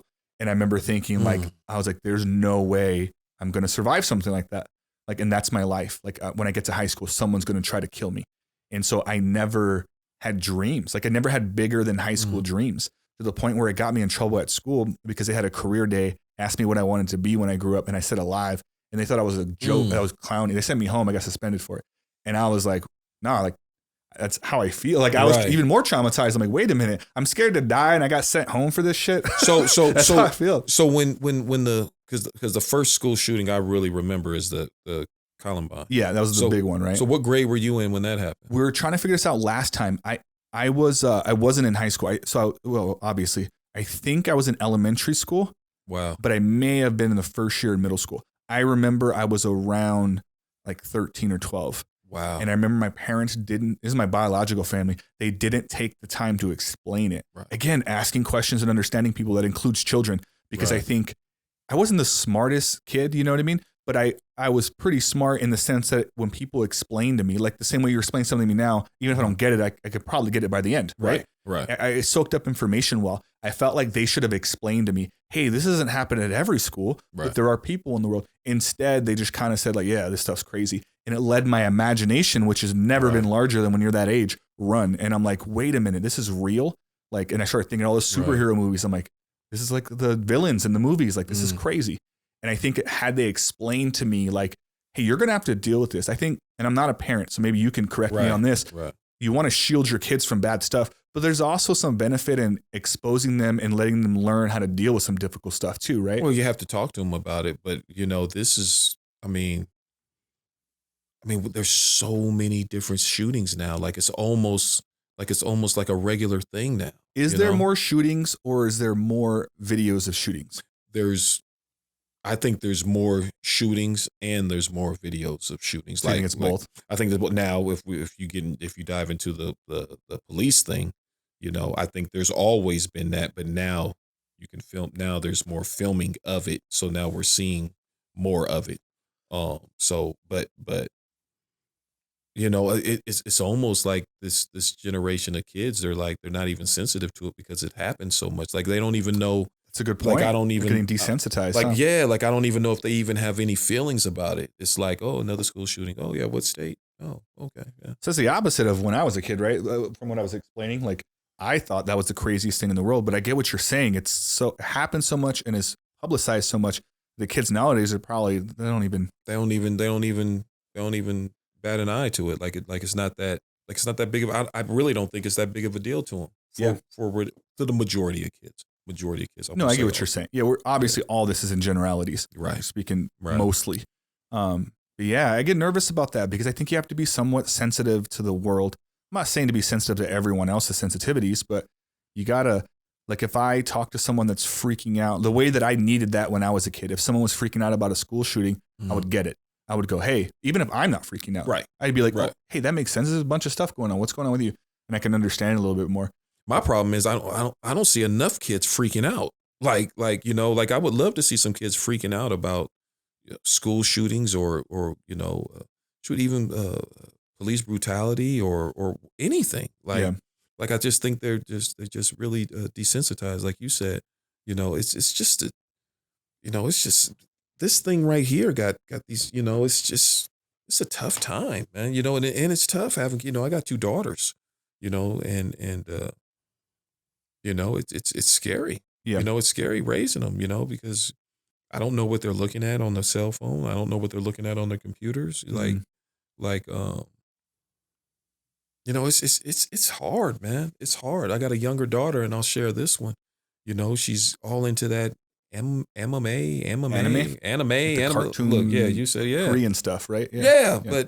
But it probably be Japanese. See, I'm gonna get in trouble for saying that. Japanese. I don't know what the hell it is, but I know it's not censored. Their cartoons aren't censored as much as ours. I don't watch it. I just know what it is. I don't watch that crap either. But but there's some, whether they're saying, whether they're gesturing, So you're just being a protective dad, though. And that's good. Yeah, but it's hard. I think it's always.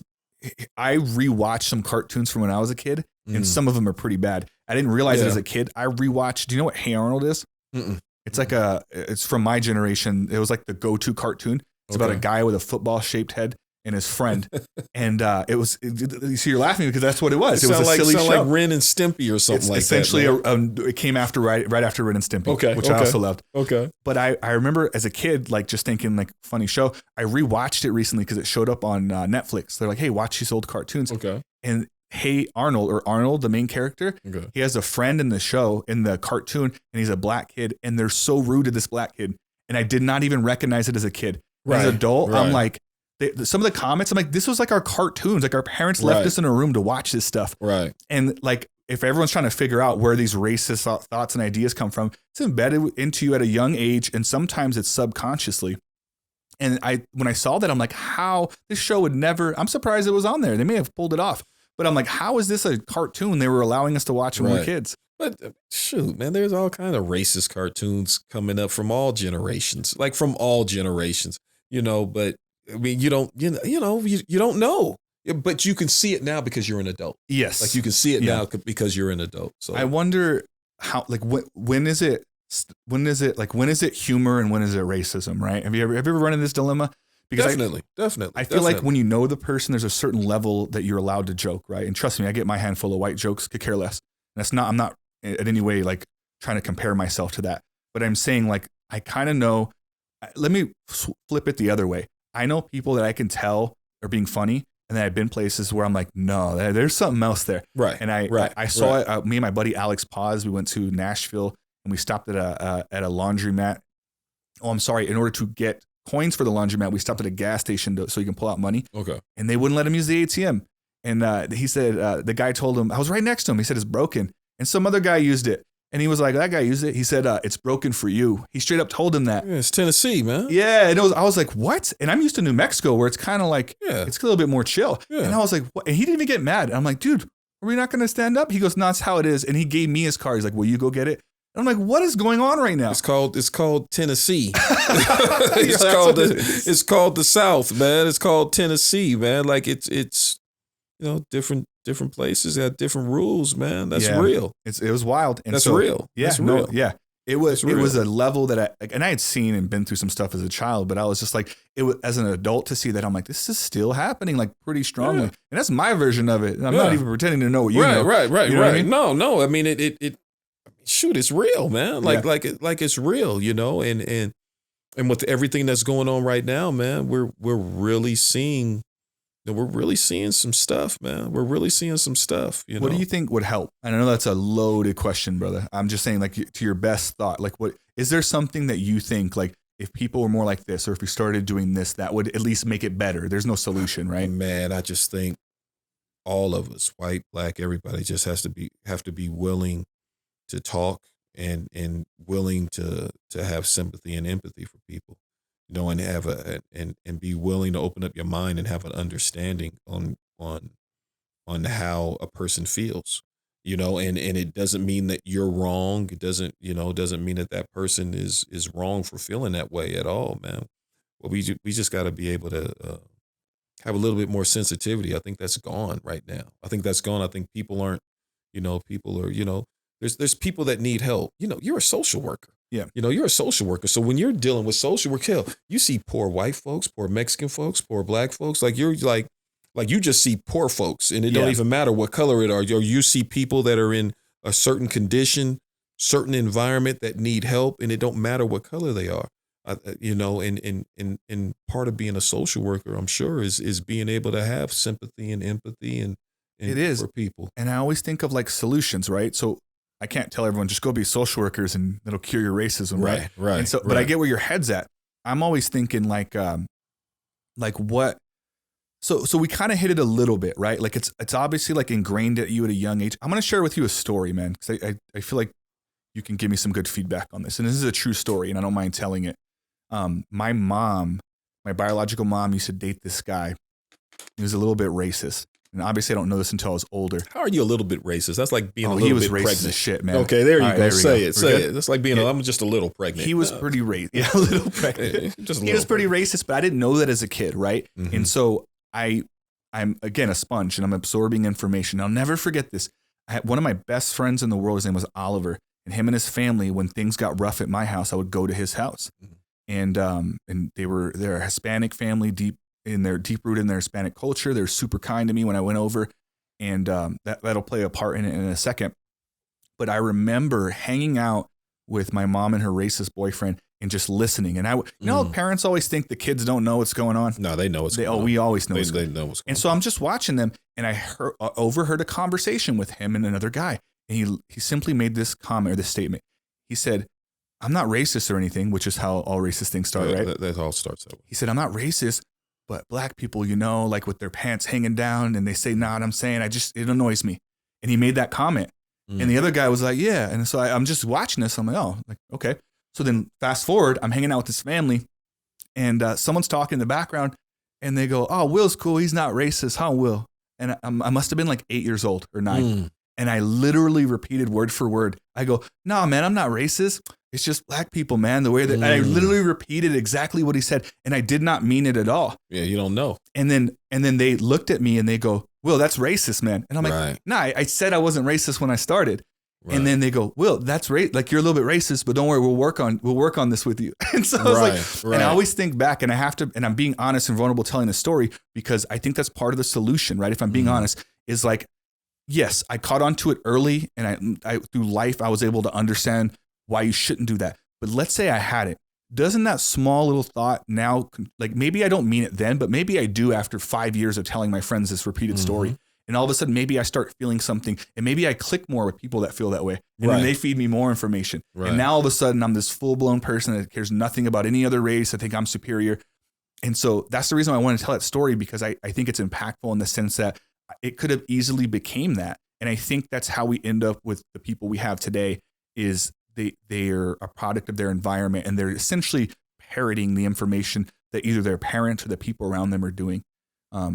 Again, we're talking about solutions. I don't know how to incorporate that yet, but we're having the conversation, right? And I think it's important to identify where it comes from. What are your biases? And the people that just constantly go like, I can't be racist, blah, blah, blah. It's just like, hey, we all have to identify, like we have these things embedded in us. And what's more dangerous than a racist is a racist who doesn't know he's a racist. Right. Because it's so easy to spread that, you know what I mean? So I don't know. That's my take on it, man. But it's crazy to kind of like see that. No, but you know, what's funny is kids say things, you know, and kids are so innocent. Yeah. You know, they're so innocent. And you just basically spit out something that you heard. That's literally what I was doing. Yeah. Like you don't, like you I didn't was so know. shocked that they were upset. I was like, what do you mean? Well, they probably weren't even upset. They're probably just more shocked and was just like, well, you know, that's pretty racist what you just said. Yeah, that's like, kind of how it was. You know, and they're like, no, that's racist. Like, you know, I remember being again, you know, and I'm old, but I remember being a kid, and it was funny because now we have the social media, and a buddy we used to always go to had a friend, and we would go to his he had on had a sleepover, and he had all the basketball team over. And his dad worked for Paramount Pictures, so he had every movie you can think of. Oh, wow. And he always tried to want to, you know, have us watch like, you know, like To Kill a Mockingbird, like historical movies or whatever like that with Gregory Peck and stuff. Great movie too, by the way. And so, but we're watching King Kong, and you know, and I'm the only black kid in there. I'm the only black kid there, and we're watching King Kong, and freaking I don't know why, but I felt like the white folks was trying to get King Kong, man. I felt like, you know, like the planes and the, you know, King Kong ain't did nothing to nobody. He saved the white girl, you know, like he ain't doing nothing. And I guess the guy, you know, because we hooked back up because of Facebook, and he was asking how I was doing stuff. And he goes, you remember when you I guess I yelled out, everyone was like, you know, kill King Kong, whatever. And I blurted out, kill them honkies, you know. You know, you're on Kong's side. You know. I guess I got that from. I don't know where I got that from, but he remembered that. But yeah, he remembered that. You know, like all the stuff to remember that a kid says. Like you're gonna like. I guess that stuck with him. You know what I'm saying? Like that bugged me out. Like out of all the shit you remember me saying that. Yeah. You know, and so I guess it left some. You know, I didn't know I was being. You know, I didn't know I was being racist. You know, But I guess I spitted that out, and he made it a point to remind me of that. How old were you, do you think? Shit, 5th grade, 6th grade, maybe. Yeah, 5th grade, 6th grade, like about the same age I was. But kids say things, you know. Kids say things like you know, you're just, you know, hell. I might have heard my mama call somebody a honky or something like that. You know, that's where you picked it up. I bet, somewhere along the line. Yeah, you know. So, do you remember knowing what that word meant, or did it just make sense to the movie? I knew what the word meant, but it made sense to the movie because of how we were watching it. The movie didn't sit right. It didn't make me feel. I didn't feel good seeing a whole bunch of white folks. I'm gonna have to rewatch King Kong now because I just didn't feel right. This is the original one. This is the original one. This was the original one, not the new man. You know, it was the original one, and it just didn't sit right. How I was watching it, it didn't feel right. It didn't feel right, and I think that speaks volumes too, though, because movies are powerful too. Movies are real powerful. Like you know, it's movies are powerful, man. But like we don't like you just was talking about the cartoons and stuff, man. Yeah. Like the images that we see growing up, you know, sometimes they give you a certain feeling, you know, and make you feel a certain way as a kid, you know, and. Yeah, all the shit to remember. That guy's gonna spit that out. Like, you know, like I'm doing good. How you doing? I'm doing good. Yeah. Remember you spit it out honky in front of like that. You know, I had other personality traits. Right? You know, like goddamn, man. That's basketball player. Yeah, man. That. Like, you know, I'm coaching right now. Like, hey, Will, I heard your team's doing good. Nah, this guy. Remember when you yelled out honky in my house when you were watching King Kong? Like, damn, that's what you come up with, Yeah, well, no, man. That's funny though. Everything that we're going through right now, man, it's wild, man. It's wild. It's wild. I just pray that nothing crazy happens in Cruces, man. Yeah, there's a few times where I thought there might, like some protesters and stuff. It only takes a little bit to get out of hand. Yeah, and I'm all about protesting, but it's like there's limits, man. You gotta. Some people weren't like, you see some of the bigger city ones. Some of them, I'm like, what are you just trying to get some free stuff? Like you weren't even there for a cause or anything. Yeah. Some people just take it overboard. It's wild right now, man. There's folks is upset. Like really, folks are really upset. Like white folks, black, like everybody's upset. Like everybody's upset. It's and everyone has a theory on why their opinion on it is correct. Right. I know this from talking to a bunch of people. I've gotten all sides of it, and none of the people I've talked to thought that maybe there's something else to it. And so it's just interesting because there is sides to all of it, man. But yeah, we live in this world where it's which is a good thing. It's way more comfortable for you to speak out on a cause, but you have to really educate yourself on the cause, right? Like what am I doing this because everyone else is doing it? Or what am I trying to accomplish here? Or is this just to fit in with the rest of the people doing it? And I think if you have a cause, a plan, and a goal, right? That's what they always say with the difference between a dream and a goal is a timeline. You know what I mean? Like, what do you have a plan for this? Or are you just going to complain after every little thing? Or shut your mouth and never say anything? Because that's also bad. Right. Like, what do you actually want to do with it? But I think I will say I'm glad that there's conversations being had. I don't know if every single conversation is the healthiest one or if everyone's the unhealthiest one. But the fact that they're happening, I'm all about that. I think that it is, this country and this world has taken massive strides when you take a problem and you bring it to the forefront and talk about it. And it's not all easy and it's not all great and there's some bad things in there, but you don't progress if you kind of refuse to even admit it exists, right? But does anybody want to talk about it? Me and you were talking about it. Yeah, but does anybody? But there's a lot of stuff going on. Does anybody really want to talk about it and listen? Everyone, that's the thing. Don't nobody want to feel uncomfortable. No one wants to be uncomfortable. No one wants to have a topic on race or anything, man. Don't nobody want to have a talk on any of that and feel uncomfortable, because then it turns into an argument of you're not, this is the way you should do it. I had a discussion with a gentleman this morning, and he actually told me how I should be feeling. Oh, like really told me that. And I'm just like, whoa, like that's at that point, it's not a conversation. That's anymore. not a conversation. That's not a conversation. Like, you're telling me, like, I shared him I gave him some of my thoughts, and he told me, well, all you're doing is spitting out. He went political on me, Democratic, did. I said, no, I'm not. I said, this is my experience. This is just what I'm talking about. Like, well, you're following it. I said, hey, man, I ain't got nothing else to say. Yeah, that's probably a smart move at that point. Yeah. You're like, all right, I'm talking to a wall here. Yeah. Like, there's no need for me to have, this isn't an open discussion where we're exchanging, ideas. It's, you're telling me how I feel and you're telling me my thoughts. Like, that's not cool. Yeah. Since when does that do anything? That's not even fun to be around. Let's say it's not even a purpose. Who wants to hang out with someone that's telling you, like, you're like, all right, why don't you just hang out alone then at this point? Right. What do you need me for? What did I even come here for? Yeah. Like, what did I even come here for? It's not cool at all. But you're right. There's a surprising amount of people that don't want to hear other things. But I think going back to the questions thing we talk about and like uncomfortability, I don't feel very uncomfortable right now. You know what I mean? We got a black guy and a white guy here talking about some stuff, and we talking about other stuff that has nothing to do with that stuff, but I don't feel uncomfortable at all. And if you disagree with it at any point, I probably still would also not feel uncomfortable, because I feel like worst case scenario, we just move on, or we just don't agree on that thing. There's nothing wrong with that. Like, I will not change my opinion about who you are as a person. I would hope you do the same. But I think people need to have that vulnerability. Like, there's people that watch this episode that may go, I don't agree with what Will said, or I don't agree with Coach Benjamin about his King Kong movie theatrics. Like, who cares? Like, you're allowed to feel that way. Right. And it's like, all right, cool. But the goal is to have conversations, right? And to talk about stuff, man, and maybe some bright idea. Here's my bright idea on the last podcast. Let me hear the bright idea. Two of them. Okay, let me hear the first. It could be the world's dumbest. Let me hear it. One of them was VR.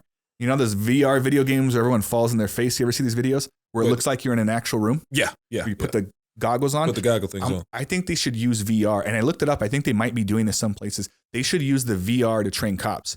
And they should have them. And if you don't, like video games is the new era. If you can't, and it's real world, right? And you don't get a real gun, you get a fake gun. And you have to score a certain amount of points consistently during your training to even be considered to go into the actual training. Wow. And so to give people the sensitivity of when to shoot, how to shoot, don't freak out. And it's not perfect, right? But it gives you more sense than it would without it.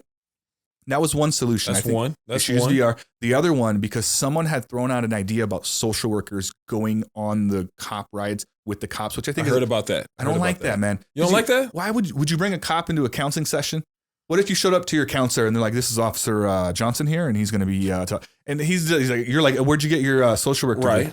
No, I work Picacho. Like you wouldn't take advice from that guy. So I don't think we should send the social worker there. But I do think here's a solution that I came up with on the last podcast. What if you make a police officer a degree? You go to become a police officer for almost 6 months. All of them are 6 months. It's a cadet school. You get out, you're a cop. And granted, there's trainings, but the follow-up trainings aren't good. Why don't you extend it at least 2 years? So it takes 2 years to get a degree to be a cosmetologist. So you're telling me it takes 2 years for me to learn how to fix your hair and make $15 an hour. Right. But for 6 months of training, you get to go be a cop and have someone's life in your hands. That doesn't seem to make sense to me. So why don't you make it at least, probably more, but at least a 2-year degree, if not a year. In the first 6 months to a year, you do the social work classes. You learn how to be culturally sensitive. You learn how to deal with your own biases before you ever even jump into any cop stuff at all. I like that one. And you can pay them more at the end because they will have a longer education. So you weed out the bad cops. You have more educated people, and you create an industry that people actually want to be in. Nobody wants to be a cop right now. Nobody does. Well, certain people do. Certain people do. Certain people I'll take do. that Certain back. people See, do. Our first disagreement. How about this one? How about getting back to where you have I like the idea of it should take you definitely longer than 6 months to become a damn police officer. Yes. But how about, there was once upon a time where cops worked a beat. Like what's wrong with having certain cops work just a certain neighborhood, so they get to know that neighborhood, they get to know that environment, they get to know the people that live there. Is that not how it is now? Man, you just got cops you got sheriffs, just, like. That's a good point. Like, you know what I mean? Like, I don't think, when we're talking about cops going into, certain cops shouldn't be going into just any neighborhood. Yeah. You know what I mean? Like we have to be sensitive about the people in those neighborhoods. I think that maybe if you knew the people in those neighborhoods a little bit more, maybe that maybe Johnny might have a mental condition. Yeah. You know what I mean? Or I think cops have to learn their environment, learn their neighborhoods a little bit better before they go in there. And so they know that if a person is, jogging down a neighborhood, who that person is, and not just blast them. I think that does help. But the one thing that I just thought of while you were saying that is I think the majority of these incidents we're seeing are traffic stops. So I'm not sure these people are actually from that neighborhood. So some of them, I mean, there's so many, goddamn. I mean, like there's so many instances where whether it's a traffic stop, whether it's a guy's trying to get cigarettes in front of a store, whether it's a kid walking through a neighborhood, whether it's a policeman going to someone's house and then he ends up shooting them.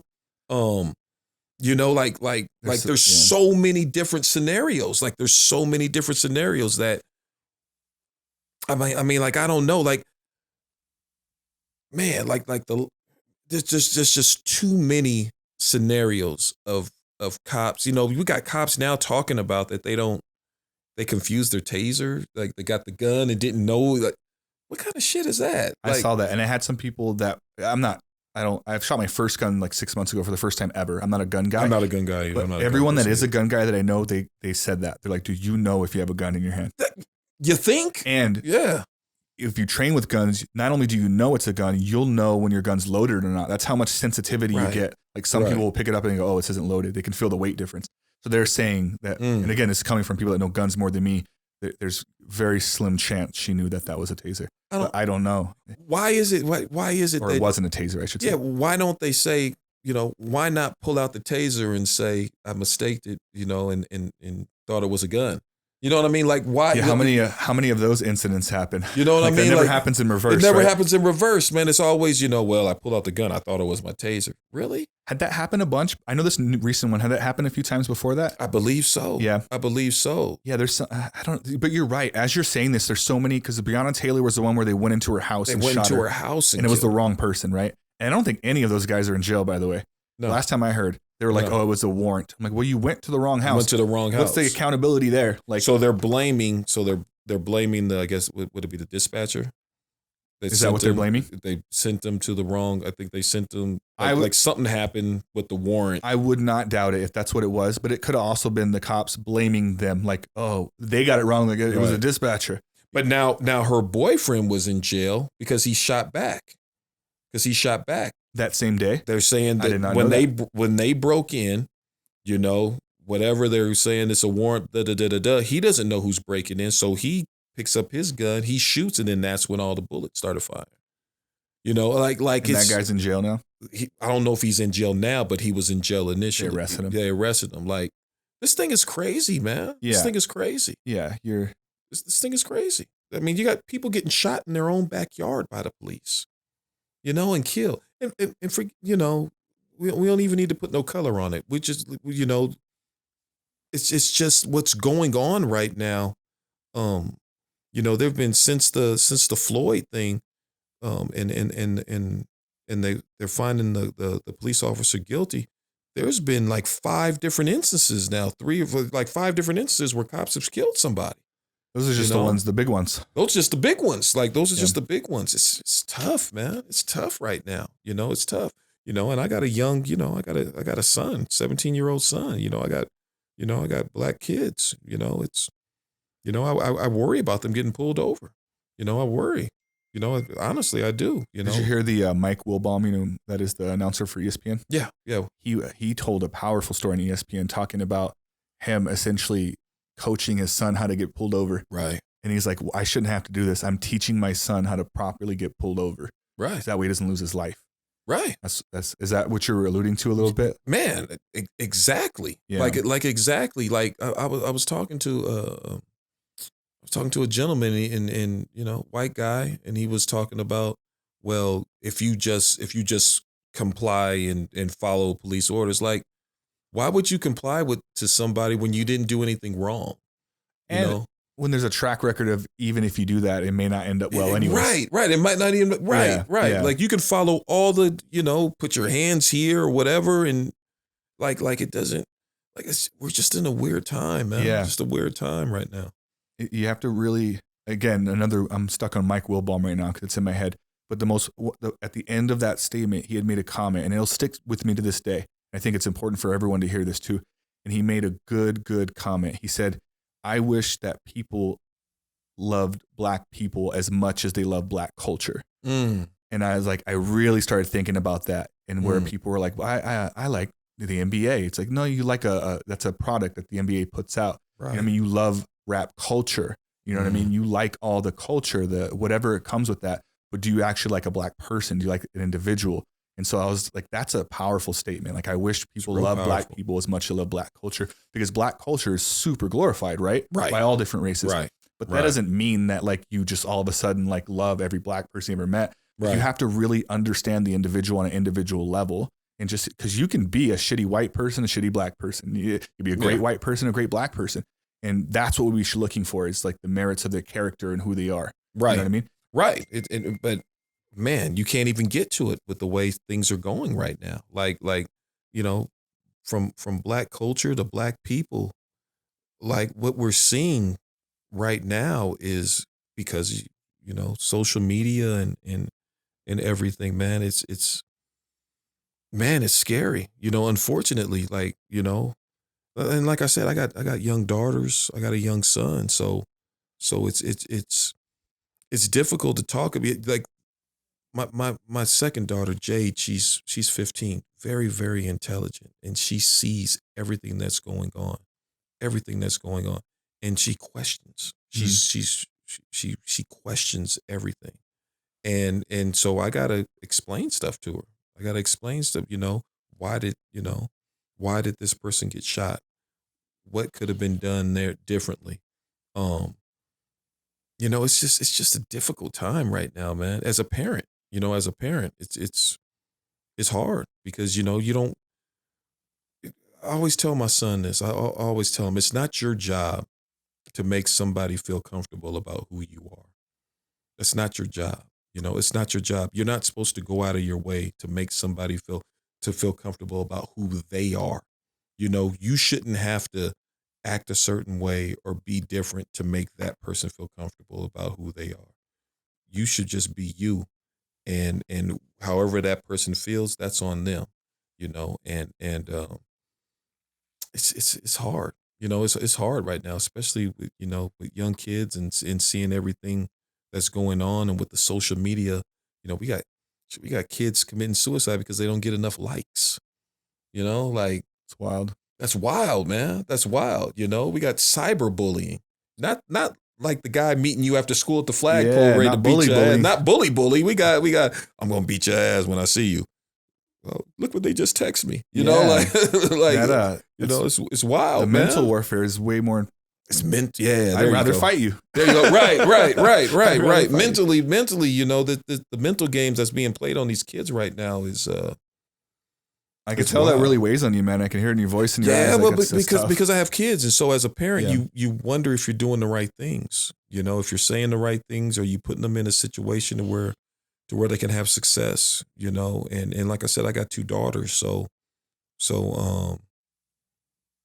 yeah. I mean, I don't know if I'm doing the right thing, saying the right thing at the time. As a parent, you're gonna always question yourself. As a parent, intentions are for the most part good. But with everything, I can't keep up. I can't keep up with social media. I can't, as a parent, I can't keep up. I'm old school. I'm going to give me your phone. Give me your computer. Which there's ways around that now. And there's ways around that now. There's ways around that. So, it's interesting. It's an interesting time that we're in. Interesting. Yeah, I can see that. I always I approach everything as what it would be like when I am a parent, because I'm not a parent. But I have a lot of foresight, and I'm like we talked about a lot on this podcast. I like to figure things out and have a plan. And so I approach everything kind of like, which I love your advice, by the way, because I'm getting insight on what it's like to be a parent. I like to approach it from a place like, how will I have this conversation? What would that be like? Is this the best thing? Did this work for me? Because am I going to repeat some stupid thing that got done to me that's not even working? Right. And so I think that's good to always kind of like catalog. Like what, but you're right. You're never going to know until they're older and they end up wonderful. You're like, oh, thank God. I didn't mess this up. I didn't mess this up. I didn't mess it up yet. I didn't mess it up yet. But I think right now with for me, seeing my kids happy is what's most important, and feeling good about who they are. I think if you feel good about who you are, you'll figure out the other stuff. If you feel good about who you are as a person, now you can go ahead and like you say, have no fear and try what it is that you want to try. So seeing my kids happy is what probably was the most important thing for me right now with everything that's going on. That's good. Would you say they're happy? You think they're? I would think they're happy. The little one, she ain't. She's a tough. She's a little one. My last one, she's a tough one. Deuce feel good about who he is. He's doing his basketball thing. He's feeling good. Jade, she feel good about. She's very smart, very artistic, very creative. And she has and I'm allowing her to be able to express herself. But she's a young girl now. She's expressing herself. She's wearing makeup and freaking wearing clothes now. And oh my God, so that's more. That's not on. And I told her, I said, I apologize. I said that wrong. She's wearing makeup and it's she wants 8 o'clock at night. Man, take that goddamn makeup off. You're like where are you going? You ain't going nowhere. Like what the hell? But the cell phone, the selfie, and I'm trying to explain to her.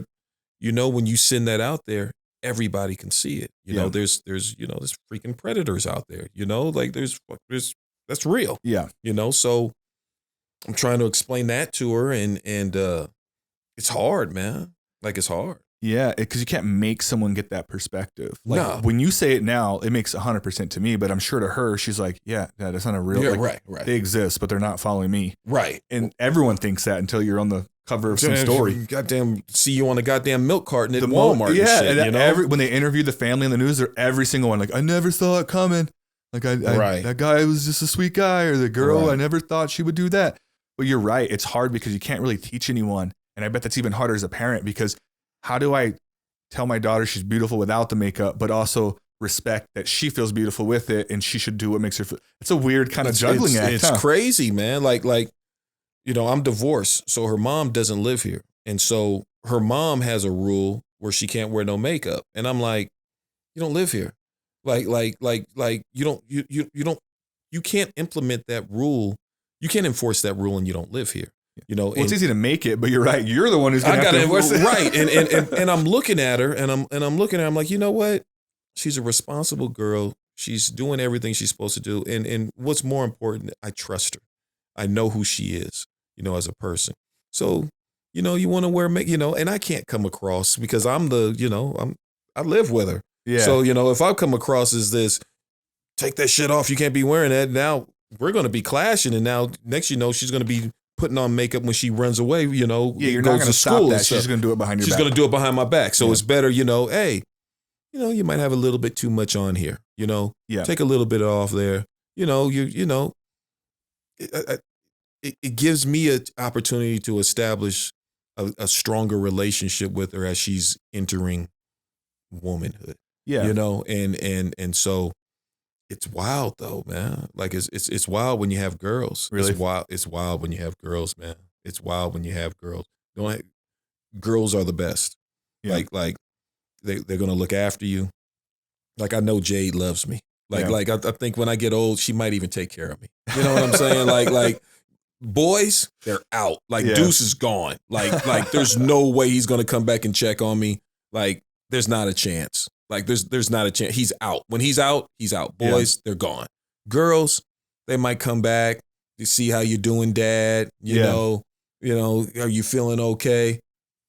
Girls are the best. Yeah, they're a little bit more in touch with that side. Deuce, he's out. He's gone. He's gone. You know, next, you know, if I'm, you know, I get next day, you know, if I'm in a chair or some shit, shitting on myself, he ain't gonna help me out.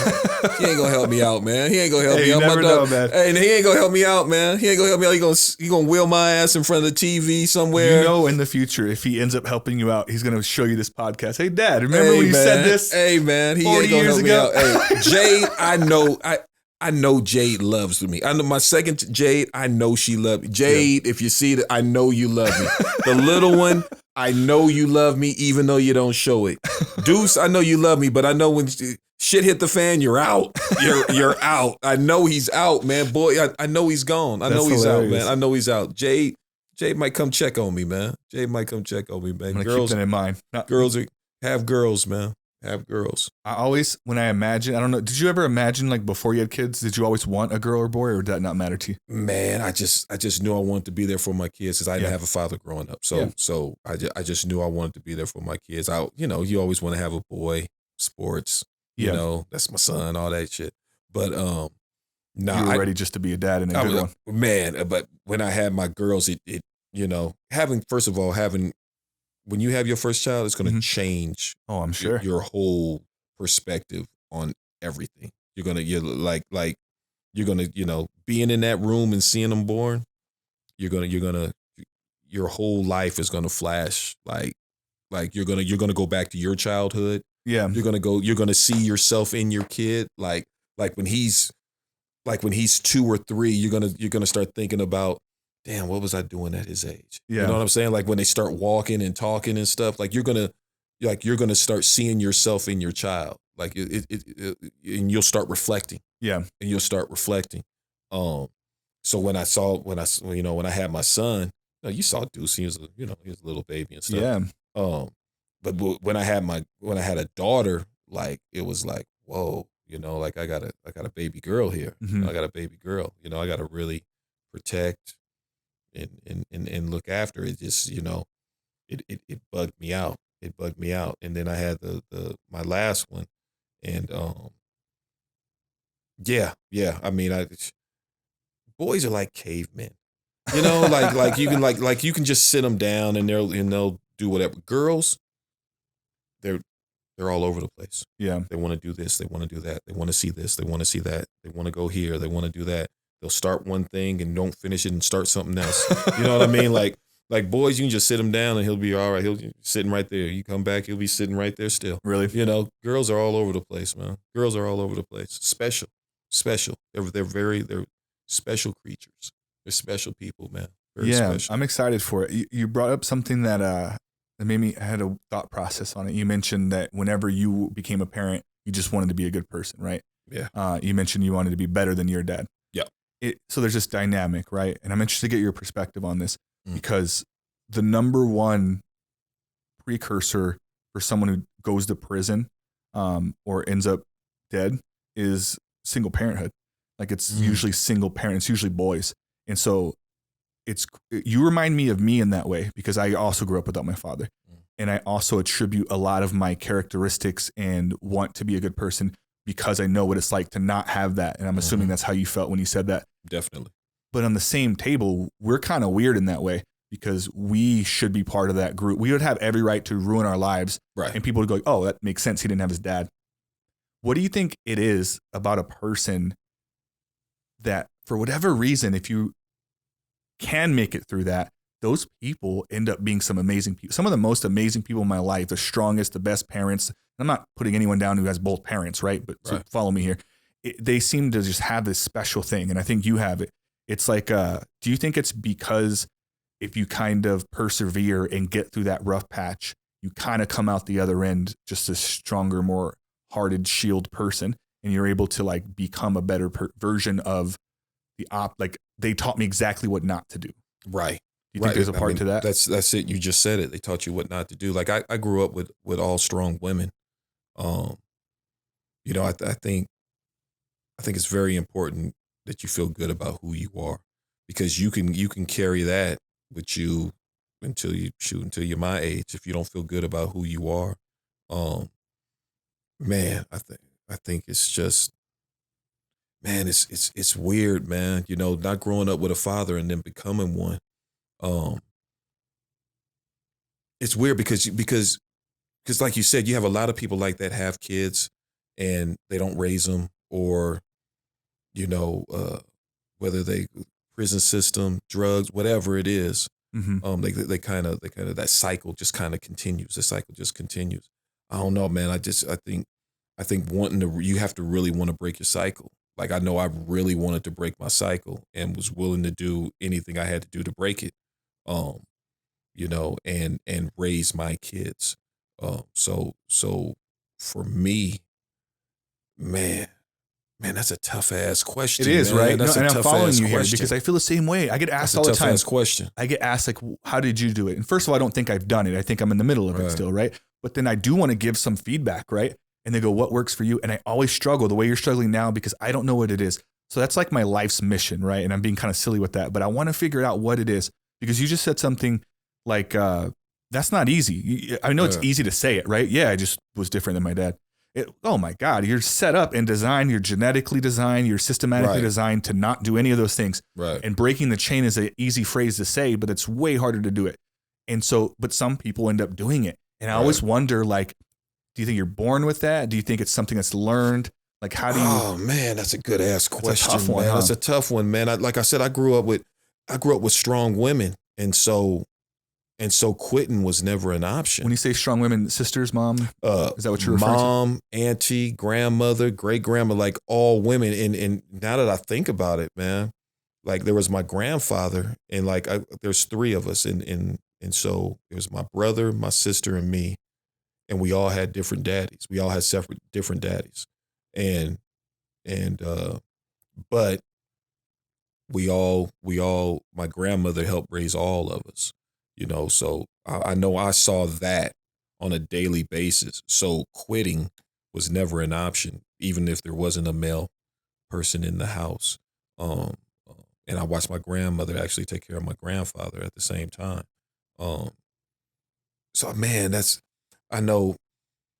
I just know I come from a family of strong women that raised their kids. And so quitting is never an option as far as raising my kids. Would you say that your mom played the role of dad and mom? I would say to the best of her ability. To the best of her, but nah, because what they say, it takes a village sometimes to raise a kid. I think I came from a good village. My auntie played a strong role. I know my grandmother is a rock. She was a rock, and so I know having that in me, seeing that's what's in me, and so not having a father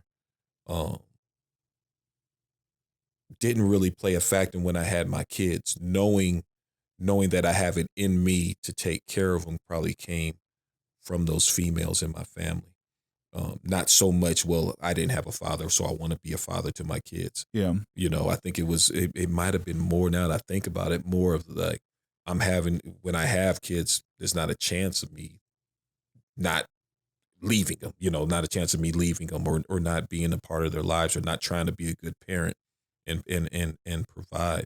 That's just a tough question, man. I think it's like question. Insight. And I like what you said about the village, because that's the one thing that I came to in my head when I tried to figure it out, as I was surrounded.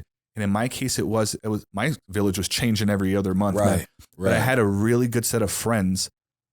Let me rephrase that.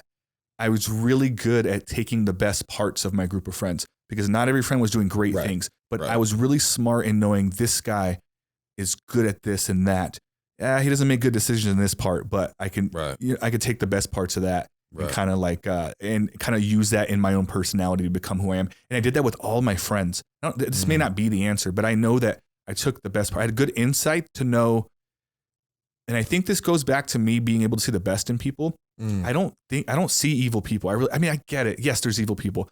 Well, I could probably, maybe this is my personality, figure out something good about almost anyone.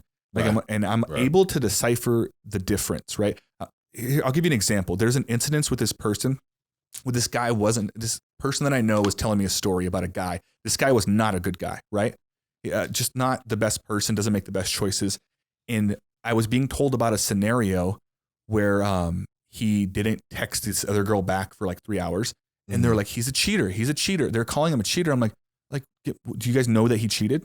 Like, nah, but he's a piece of shit. I'm like, okay, be careful about labels here, because I'm like, in my head, I'm like, why am I even defending this guy? And I'm not meaning to, but I'm like, he is already an asshole. Like, why are we going to throw this cheater label on him as well without any facts? So my first question was like, oh, so you caught him cheating? No. So he just didn't answer for a few hours?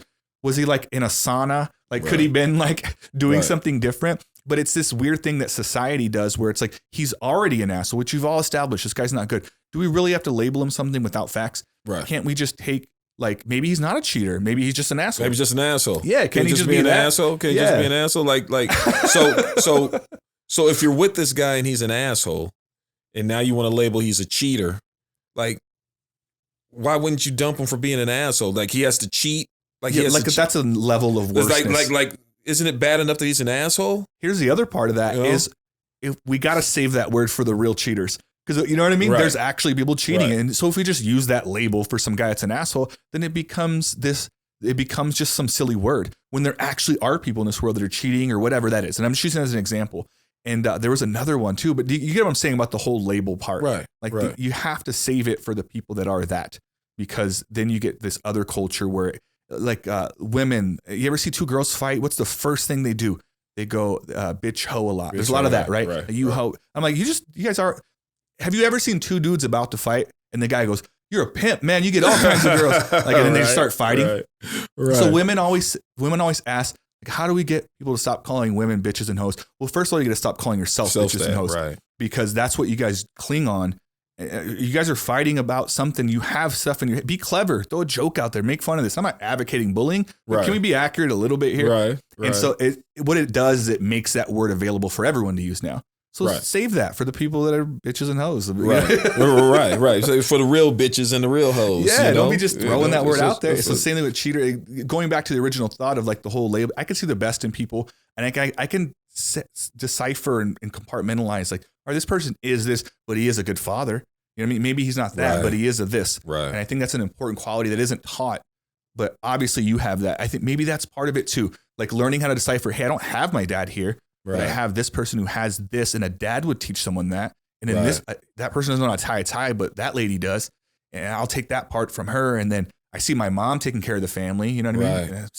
It's hard, man. Like I know, man, I'm learning something about myself every day. I'm learning something new about myself every day. And you know, man, when you don't grow up with a father, it's like you don't have like those examples. You know what I'm saying? Like you don't have those things that, well, this is what my dad would do in this situation, you know, or this is what my dad was doing when I was 12 years old or 13 years old, or this is what he was showing me or teaching me, or, you know, taking me to the park and stuff like that, like doing things like, you know, getting in different, you know, I get in different situations with all of my kids. You know, I get in situations with Deuce, well, where I'm like, damn, am I saying the right thing? Did I respond the right way? Mm-hmm. You know, I get in a situation with my daughter, the same thing. And then I have the little one. So, and it's a trip because all of them are at different levels.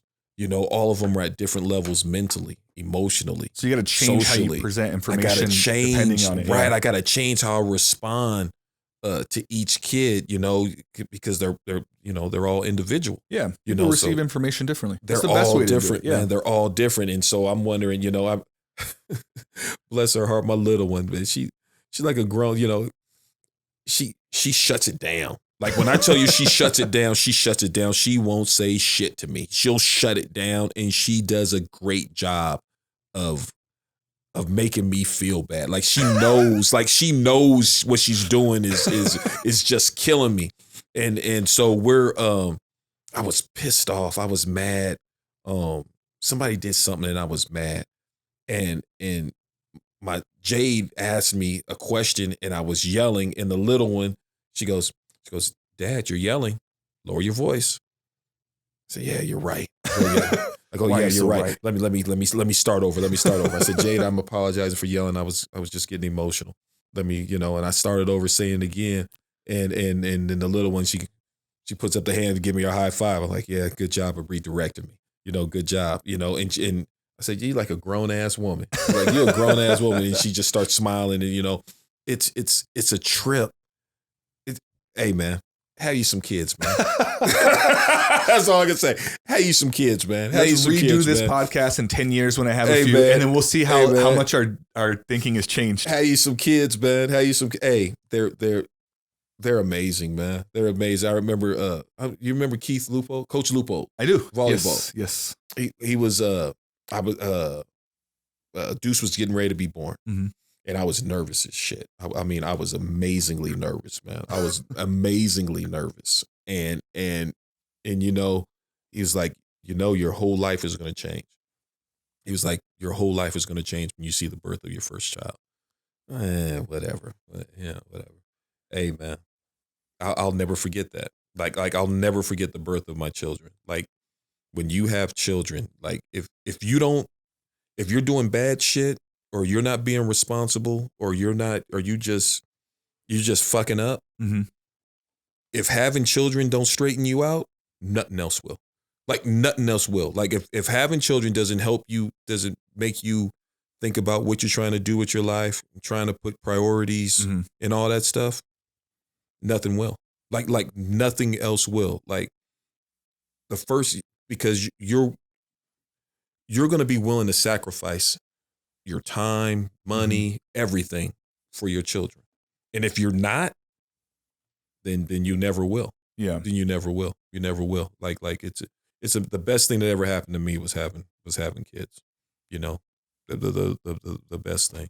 You can't beat it, man. Go have you a couple, man. Yeah. Well, that seems to be the common theme. But I'm so glad that I'm surrounded with people that do have experiences and can let me know. And I'm excited, man. We because of the pandemic, we had to postpone the wedding, and now that things are opening up, she's graduating in a few weeks, and then we're going to plan the wedding, and then we just bought our first house, so it's a beautiful home, man. This is a beautiful home, man. Thank you, man. You guys are doing it, man. Hey, look at you. I mean, damn, you're a story. I was homeless at one point. That's what I'm saying, man. You're a story. When me and my biological brother helped me move in here, there was a moment where we just looked around. I was like, damn, we were homeless at one point, and he goes, yeah. And that was it. We just kind of like looked around and just soaked it. It was like a powerful moment. It should have been. Yeah. It should have been. Dude, like look at where you come from. You're talking, I mean, foster care, bouncing around the system, from homeless to, wherever else your story might lead you to. Dude, how many foster kids end up, you know what I'm saying? The like success rate's pretty low. Most of the kids I grew up with went to jail or died. Yeah, man. Wild stuff. This is beautiful, man. Yeah. This Thank is you, beautiful. man. I appreciate it. Man, you're a success story. Like really, this is a real success story. And now you're working in a field where you can help other kids become a success story too. I think that's the real success. Our video just died. That's how long we've been talking. Man, this is cool, man. This is cool. No, we did 2 hours and 20 minutes almost. So you'll chop that shit all up, huh? Yeah. So we'll cut the audio off of that, but because we're still recording the audio. Okay. I put the audio on an audio platform, and then I put the video with the audio. Oh, you on this shit? So we're good. Yeah, that'll be saved, and we're fine. Man, I appreciate you coming in. Let's wrap this up. Let's do it again sometime. Hey, whenever you want, man. Hey, we getting ready to go on a little run. I would love to just fucking vent. Yeah, dude. And your season's almost over, so you're gonna have some more time on hand, man. Hey, we're gonna have time. We're getting ready to I gotta ship Deuce out. He's gonna do a little bit of AAU, but right now it's big. New Mexico State actually offered him a scholarship. Ooh, yeah, I saw you post that. So man, it's an exciting time. Let's do this again after your season's over. We'll kind of recap it, and dude, this is so much fun. I'm excited for it to come out. Hey, so how does this work? So when are you gonna let it out? When are you gonna put it out? All that shit. So this one will come out on Tuesday morning at 7 a.m. Okay, so it won't be this long though, right? You're gonna chop it up, or it'll be both. It'll be both. Let's wrap this up, and then I'll tell you about it. Okay, go ahead. All right, ladies and gentlemen, William Benjamin. Boom. All right.